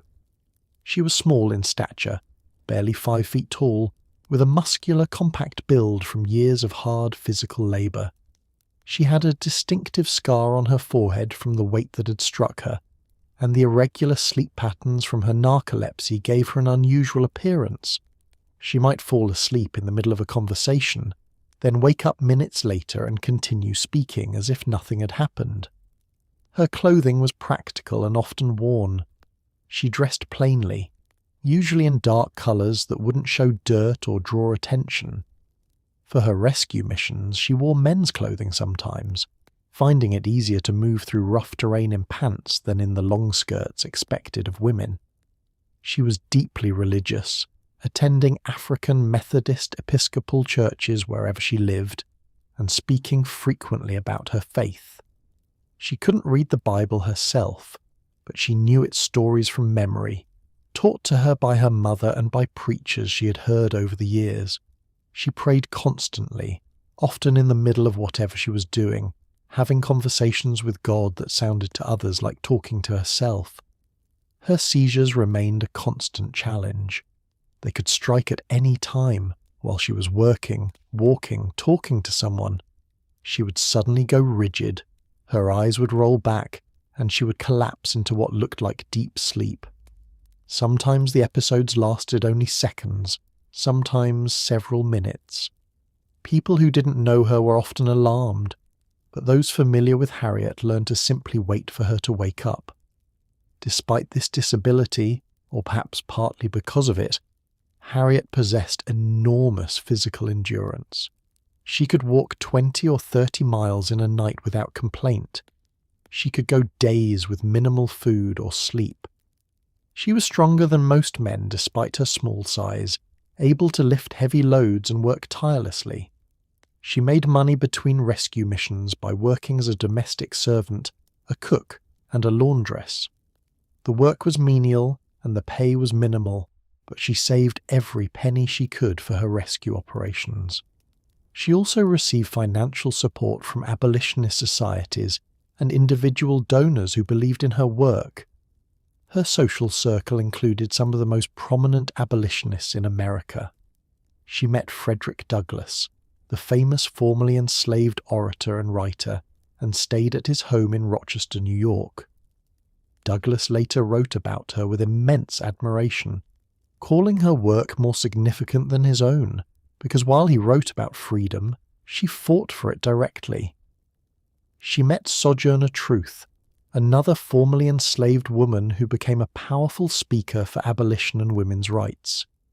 The two women, both illiterate but both brilliant and charismatic, formed a friendship based on shared experiences and shared determination. She met William Lloyd Garrison, the radical white abolitionist, and Thomas Wentworth Higginson, who would later command black troops during the Civil War. She met and worked with William Still, whose meticulous records of Underground Railroad activities preserve the details of many of her rescue missions. She also began speaking publicly about her experiences. Though she couldn't read or write, Harriet was a compelling speaker, with a gift for storytelling that held audiences spellbound. She spoke at abolitionist meetings, at churches, at private gatherings of the wealthy abolitionists who funded the movement. She told stories of her escapes, of close calls with slave catchers, of divine providence guiding her through danger. People who met her were often surprised by the contrast between her small physical stature and the force of her personality. She was gentle in daily life, but became fierce and commanding when describing her work or when leading people to freedom. She had a directness that sometimes startled people used to more deferential behaviour from black women, but she had earned the right to speak boldly. She had risked her life repeatedly and succeeded against impossible odds. In 1858, Harriet met John Brown, the radical abolitionist who believed that armed insurrection was the only way to end slavery. Brown was planning a raid on the Federal Armory at Harper's Ferry, Virginia, hoping to steal weapons and arm enslaved people for a widespread rebellion. Brown consulted with Harriet extensively. He called her General Tubman and valued her knowledge of the region, her contacts among enslaved people, and her understanding of how to move through hostile territory. Harriet helped Brown recruit supporters and plan the raid. When the raid actually took place in October 1859, Harriet was not there. She was reportedly ill at the time. The raid failed catastrophically. Brown and his followers were captured, and Brown was hanged for treason. But Harriet's involvement in the planning showed her willingness to support even the most radical actions against slavery. By 1860, Harriet Tubman was famous among abolitionists and infamous among slaveholders. Stories about the mysterious woman who kept stealing enslaved people spread through the South.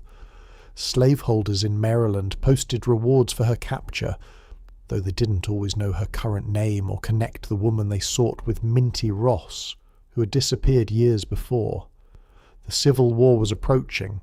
The country was tearing itself apart over slavery. And Harriet Tubman, who had already done more to undermine the slave system than most could imagine, was about to take on an even more direct role in the fight for freedom. The Civil War, Scout, Spy, and Liberator.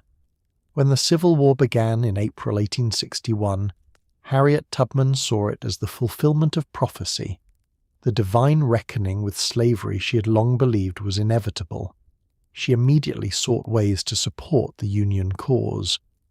In early 1862, she travelled to South Carolina, where Union forces had captured Port Royal and the surrounding Sea Islands.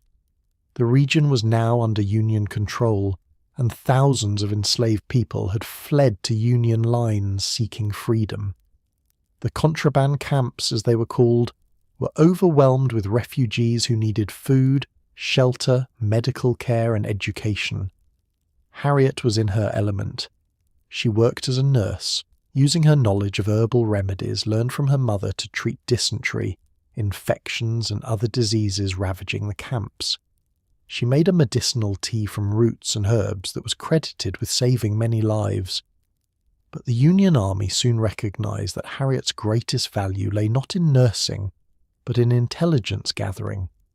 Her knowledge of covert operations, her ability to move through hostile territory undetected, and her network of contacts among enslaved people made her uniquely qualified to serve as a scout and spy. General David Hunter and later General Rufus Saxton recruited Harriet for intelligence work. She began organizing a network of scouts, mostly enslaved people who still lived on plantations, but who would provide information about Confederate troop movements, supply depots, and fortifications. She moved through Confederate-controlled territory, gathering intelligence, mapping Confederate positions, identifying where enslaved people were concentrated, and how many might join Union forces if given the opportunity. She did this while being a black woman in the Confederacy, where any black person without papers could be enslaved on sight, where the punishment for spying was death. The knowledge she gained from these scouting missions led to the planning of the Combahee River Raid, which would become one of the most significant military operations of the Civil War, and certainly the most extraordinary of Harriet's life. The Combahee River Raid. On the night of June 2nd, 1863, Harriet Tubman became the first woman in American history to plan and execute a major military operation. 3 Union gunboats, under the command of Colonel James Montgomery, steamed up the Combahee River in South Carolina. The boats carried approximately 300 black Union soldiers from the 2nd South Carolina Volunteers, one of the first authorized regiments of black troops in the Union Army. Harriet Tubman was on the lead boat, serving as the operation's architect and guide. She had spent months gathering intelligence on the area. Her network of scouts had mapped the locations of Confederate torpedoes, mines, in the river. They had identified which plantations held the largest numbers of enslaved people, where supplies were stored, where Confederate troops were stationed. Harriet knew exactly where the boats needed to go. The gunboats moved up the river under cover of darkness. As they passed known mine locations, Harriet's intelligence proved accurate. The pilots were able to navigate around the explosives.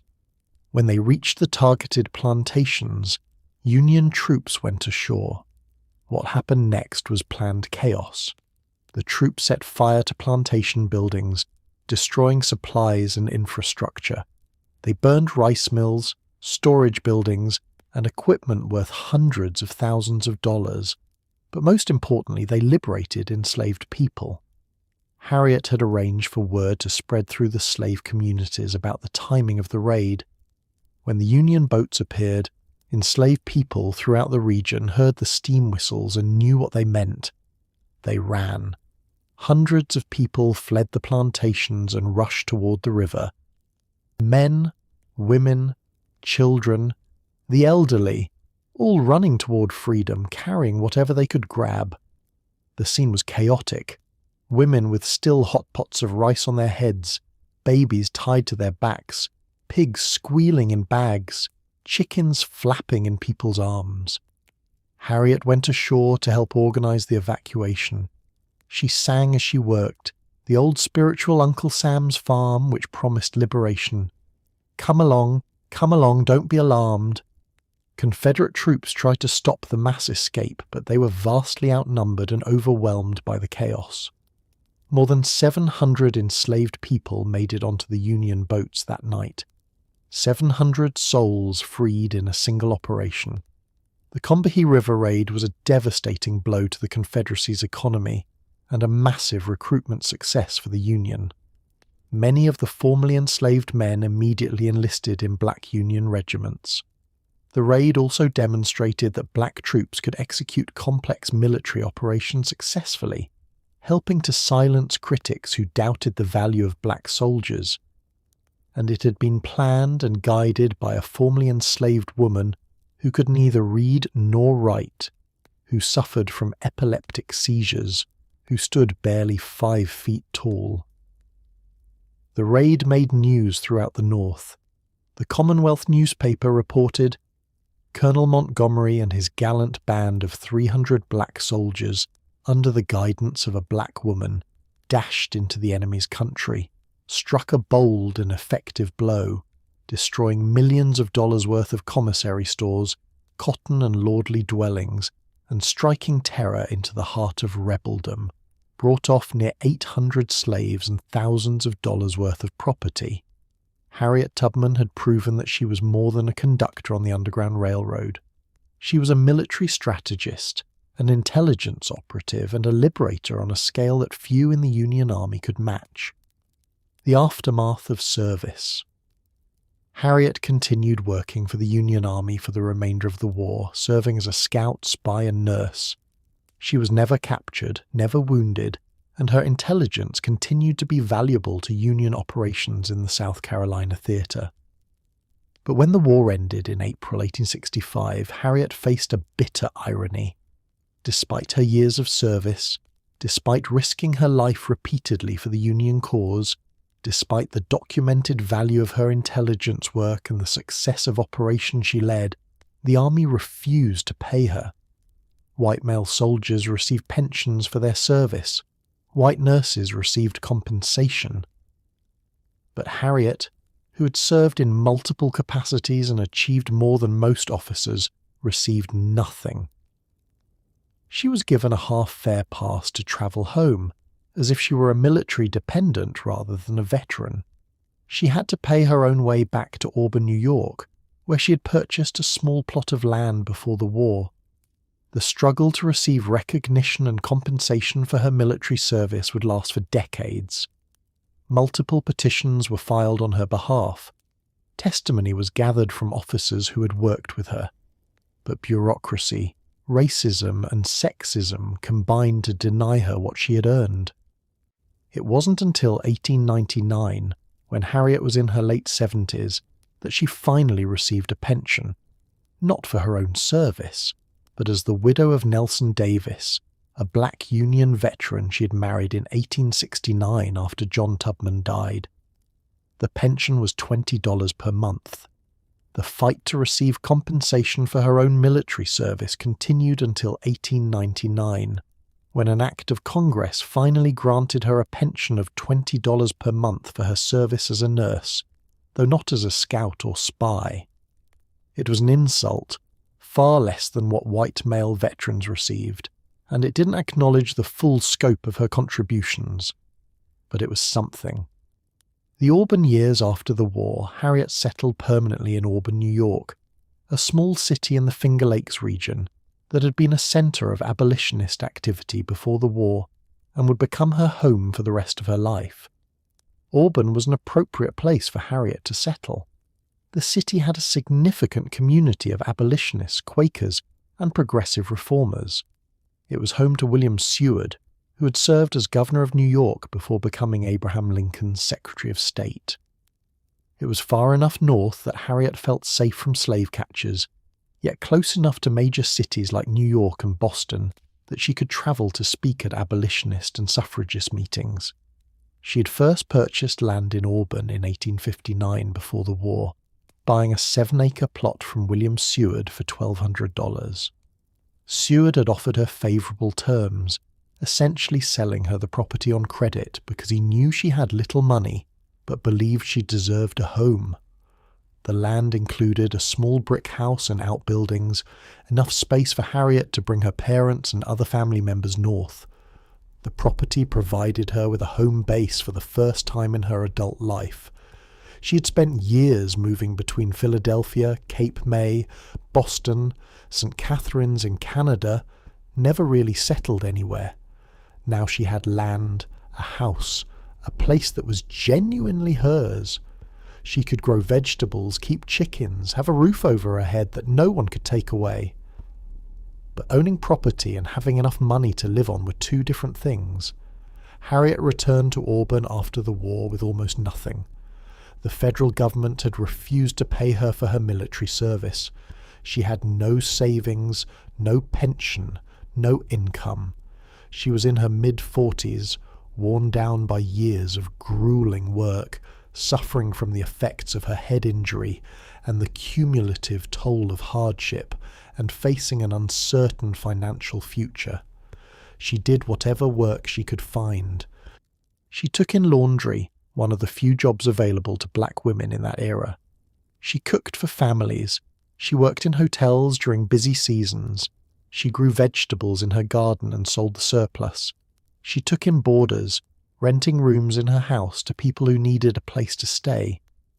The work was hard and the pay minimal, but Harriet was used to hard work. She also cared for her aging parents.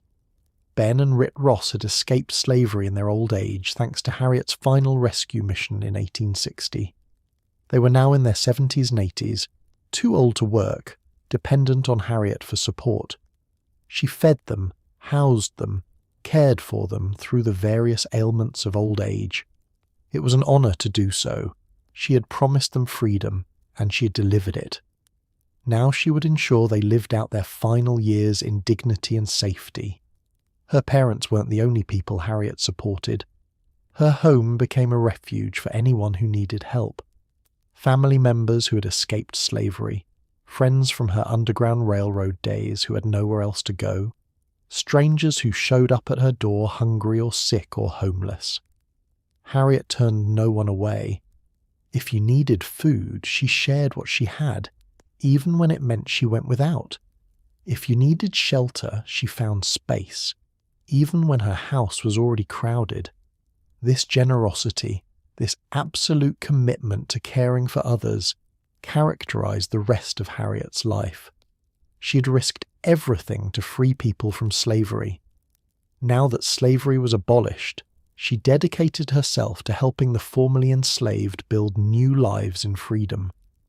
Among the people who came to stay with Harriet was a man named Nelson Davis. He had been born into slavery in North Carolina and had served as a private in the 8th United States Colored Infantry Regiment during the Civil War. After the war, he made his way to Auburn and found work as a bricklayer. He was in his early 20s, roughly 22 years younger than Harriet. Despite the age difference, they fell in love. On March 18th, 1869, Harriet and Nelson were married at the Central Presbyterian Church in Auburn. It was Harriet's second marriage. Her first husband, John Tubman, had died years before, though they had been separated since Harriet's escape from slavery. The marriage was genuine and affectionate. Nelson was a quiet, gentle man devoted to Harriet. He worked hard at his trade, contributing to the household income. He helped maintain the property, assisted with caring for Harriet's parents, and supported her activist work. By all accounts, it was a happy marriage, a partnership based on mutual respect and genuine love. In 1874, Harriet and Nelson adopted a baby girl they named Gertie. Harriet, who had never been able to have biological children, likely a result of the injuries and hardship she had endured during her years in slavery, finally had a daughter to raise. She was in her early 50s by then, but she poured her love and energy into raising Gertie, giving the child the childhood Harriet herself had never had. The household on South Street in Auburn was always full. Harriet's parents, her husband Nelson, their daughter Gertie, various other family members and boarders. The small house bustled with life. Money was always tight, but there was food enough to share, warmth enough to go around, and love in abundance. Harriet's friends from the abolitionist movement hadn't forgotten her. They organised fundraising efforts to support her, recognising that the woman who had done so much for others was now living in poverty. One of these friends, Sarah Hopkins Bradford, decided to write Harriet's biography, as a way to generate income for her. Bradford, a white teacher and writer from Geneva, New York, had heard stories about Harriet and was fascinated by her life. She interviewed Harriet extensively, gathering stories about the Underground Railroad, the Civil War, Harriet's visions and faith. The result was a book titled Scenes in the Life of Harriet Tubman, published in 1869. The book wasn't perfect. Bradford romanticised some aspects of Harriet's life and got some details wrong, but it was one of the first published accounts of Harriet's work, and it introduced her to a wider audience. More importantly, all proceeds from the book went to Harriet, providing much-needed financial support. Bradford revised and republished the book in 1886 as Harriet, the Moses of her people, which became the standard biography for many years. But even with help from friends and the income from Bradford's book, Harriet struggled financially.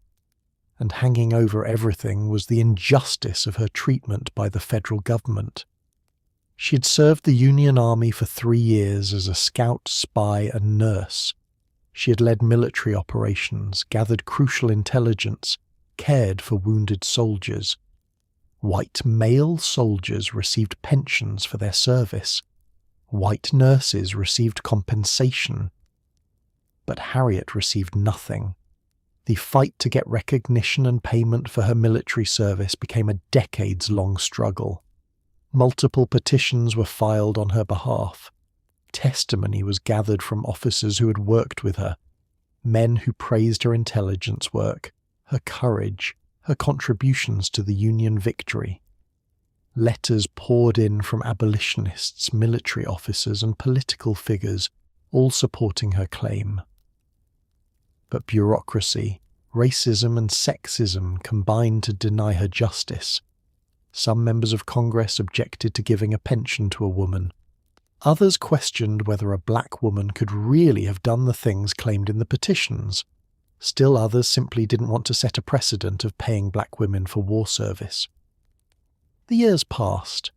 Harriet continued to apply, to petition, to fight.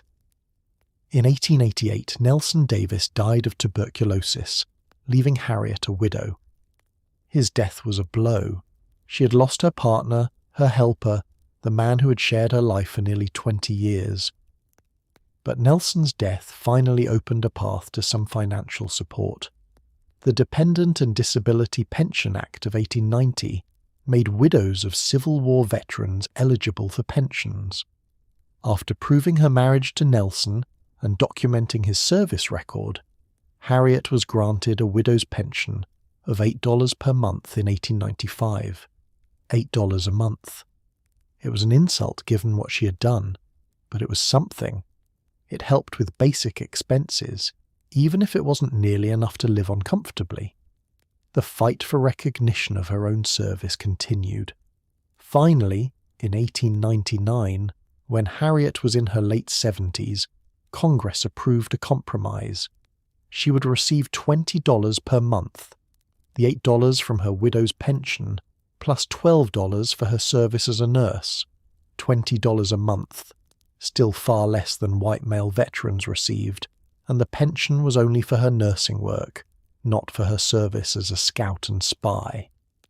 Congress refused to acknowledge her intelligence work and military leadership, but it was better than nothing, and Harriet accepted it with the dignity that characterized her entire life. During these years, Harriet also threw herself into 2 other causes that consumed her energy and passion: the women's suffrage movement and the care of elderly black people in need. The suffrage movement was a natural extension of Harriet's lifelong fight for justice. She had fought for the freedom of black people from slavery.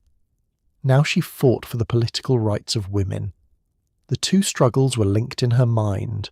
Both were about fundamental human dignity, about the right to control one's own life, about refusing to accept that any group of people should be considered less than fully human. Harriet became involved with the women's suffrage movement in the years immediately after the Civil War. She attended suffrage conventions, spoke at meetings, and lent her famous name to the cause. She knew many of the leading suffragists personally: Susan B. Anthony, Elizabeth Cady Stanton, Lucretia Mott, Martha Coffin Wright. These women had supported her Underground Railroad work before the war, and now she supported their fight for women's right to vote. In Auburn, Harriet attended meetings of the New York State Woman Suffrage Association. She spoke at conventions held at the Academy of Music, telling audiences about her experiences as an enslaved woman who had fought for freedom. She framed women's suffrage as a continuation of the abolitionist struggle.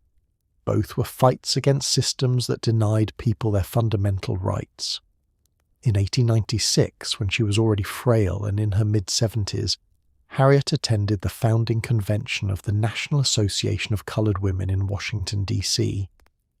This organization focused specifically on the rights and welfare of black women, recognizing that black women faced discrimination based on both their race and their gender. Harriet spoke at the convention and sang some of the spirituals that had sustained her through her years on the Underground Railroad. She was asked once whether she believed women ought to have the vote. Her response was simple and powerful. "I suffered enough to believe it." That statement encapsulated Harriet's political philosophy. She didn't engage in abstract arguments about natural rights or political theory. She spoke from lived experience. She had suffered under systems that denied her freedom and her humanity. She had fought to end those systems, and she believed that anyone who had suffered injustice had earned the right to fight against it. But Harriet's most ambitious project in her later years was the creation of a home for elderly and indigent black people.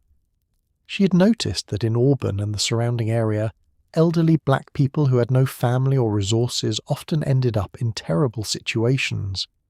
They lived in poverty, sometimes homeless, sometimes in squalid conditions, without adequate food or medical care. Many were formerly enslaved people who had escaped to freedom but had never been able to build financial security. They had worked their entire lives, contributed to their communities, survived the horrors of slavery. And now they were old and forgotten. Harriet decided to do something about it. In 1896, she attended an auction of a 25-acre property adjacent to her own land. She had no money to purchase it. She was living on her small pension and whatever income she could generate from work. But she believed God wanted her to have that land to create a home for the elderly. She bid $1,215 for the property. When her bid won, she had no idea how she would pay for it, but she had faith that the money would come, just as she had faith during her Underground Railroad missions that God would protect her. The money did come through the help of the AME Zion Church and a local bank that extended her credit. She purchased the land and began working with church leaders to establish the Harriet Tubman Home for the Aged. The project took years to complete. Harriet had to raise funds, organize support, navigate legal and financial obstacles. She went door to door in Auburn, asking friends and prominent citizens for donations. She spoke at churches and community meetings, describing her vision of a place where elderly black people could live out their final years in dignity. She encountered resistance. Some people thought the project was too ambitious, that Harriet was too old and too poor to make it work. Others questioned whether there was really a need for such an institution. But Harriet persisted, just as she had persisted through every challenge in her life. The Harriet Tubman Home for the Aged finally opened its doors in 1908. It wasn't a large institution, just a building on the property Harriet had purchased, capable of housing a small number of residents. But it was a place of safety and care for people who had nowhere else to go. The home provided housing, meals, medical care, and companionship for elderly black residents of the Auburn area.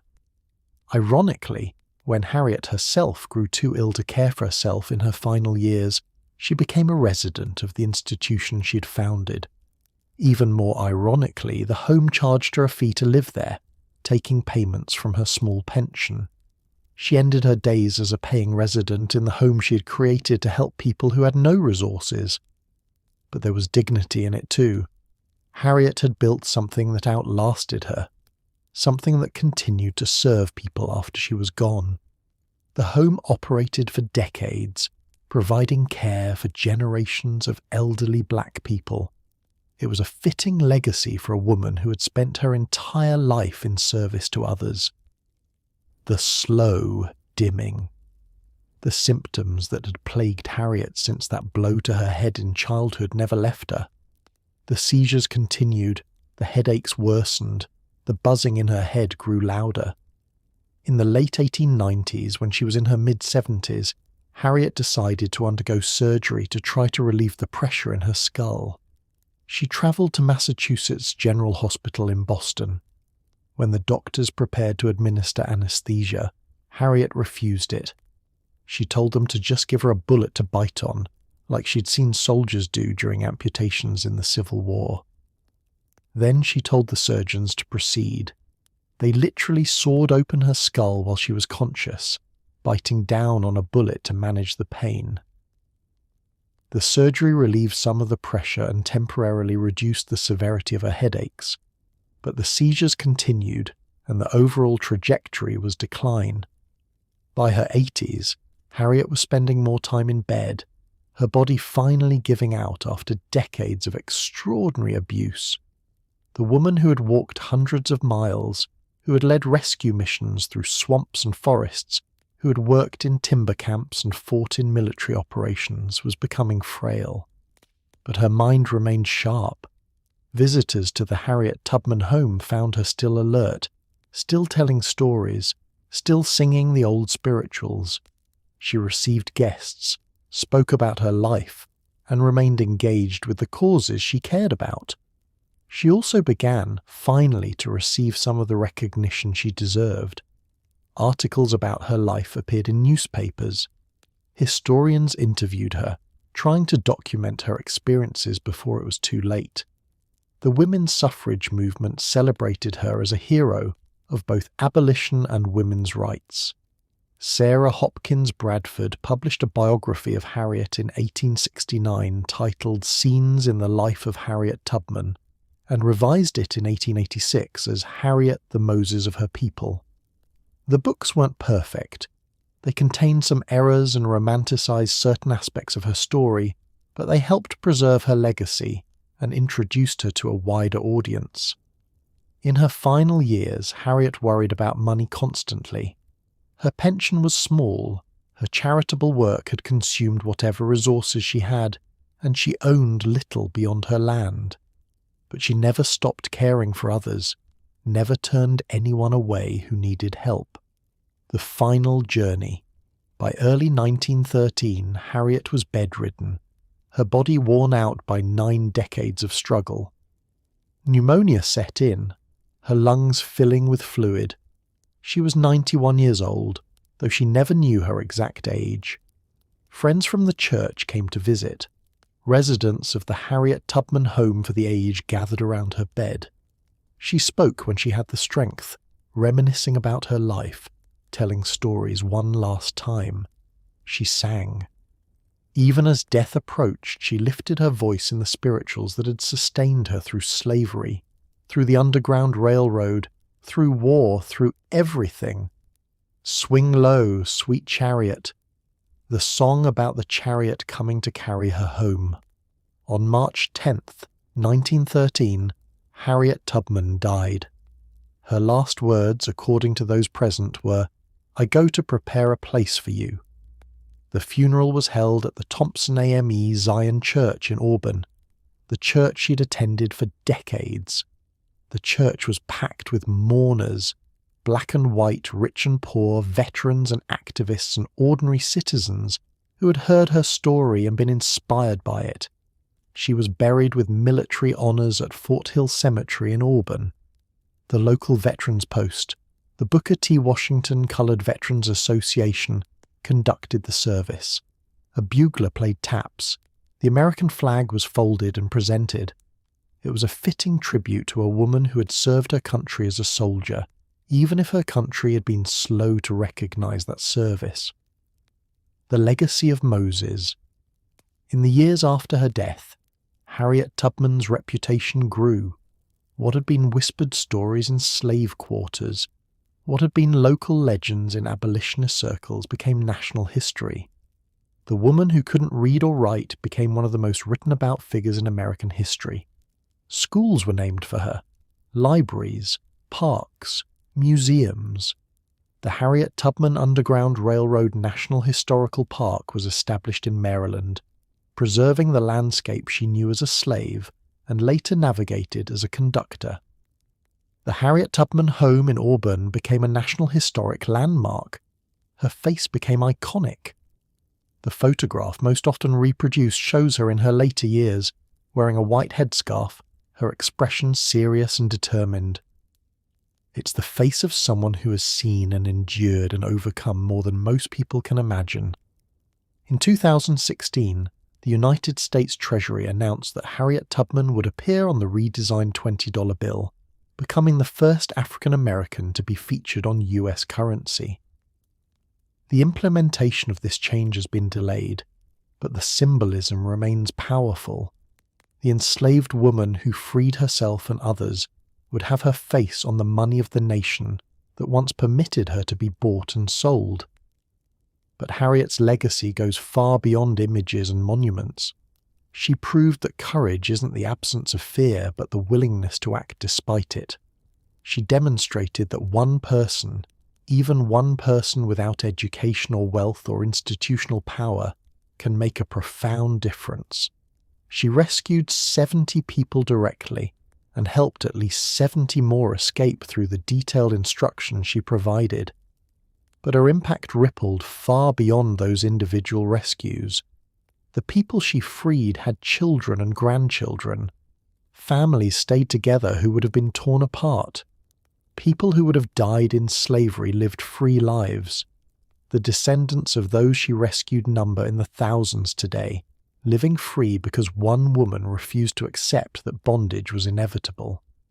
Her military service helped the Union win the Civil War and end slavery throughout the nation.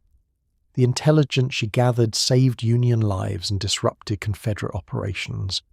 The Combahee River Raid freed 700 people and proved that black soldiers could execute complex operations successfully.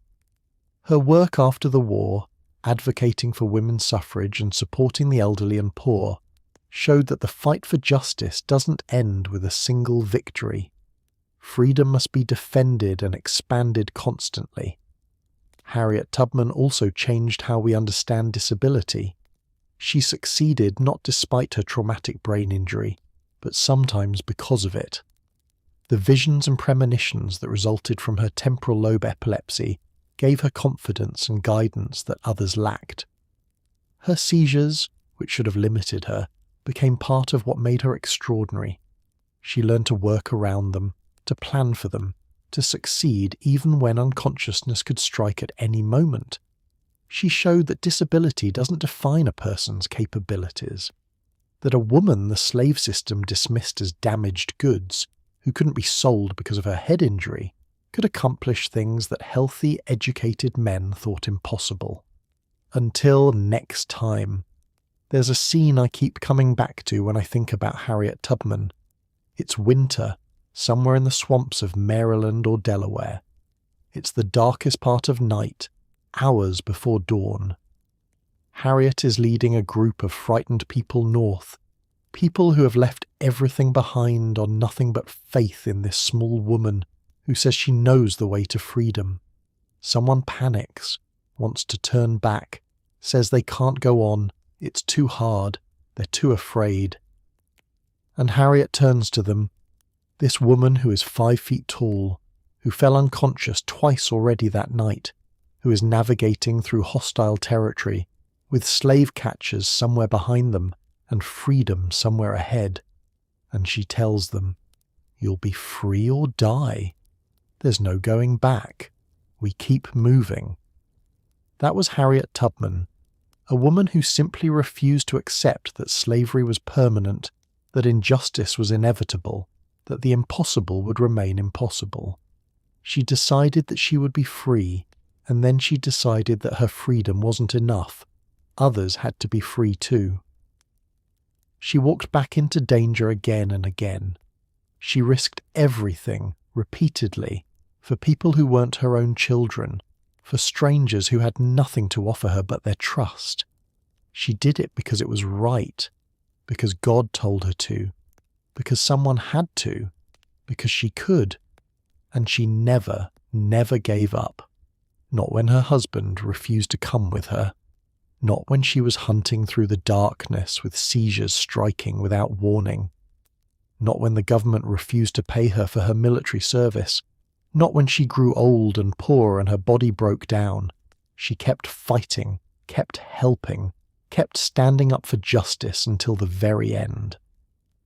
Harriet Tubman lies in Fort Hill Cemetery in Auburn, New York. Her grave marker reads, "Servant of God, well done." But her real monument is in the freedom that ripples forward from her courage. Every descendant of someone she rescued, every person inspired by her story to stand against injustice, every time someone refuses to accept that what is must always be, that's her legacy. Moses died on the banks of the Jordan River, looking across to the promised land she had led her people toward, but would never enter. Harriet Tubman made it to the promised land. She walked into it, and then she walked back out, again and again, to bring others with her. Thank you for listening to this episode of Nighttime Biographies. If you enjoyed learning about Harriet Tubman's extraordinary life, please take a moment to like this video, subscribe to the channel, and leave a comment sharing your thoughts. Your support helps us continue telling these important stories. Until next time, sleep well, and remember that courage is not the absence of fear, but the decision to move forward despite it. Good night.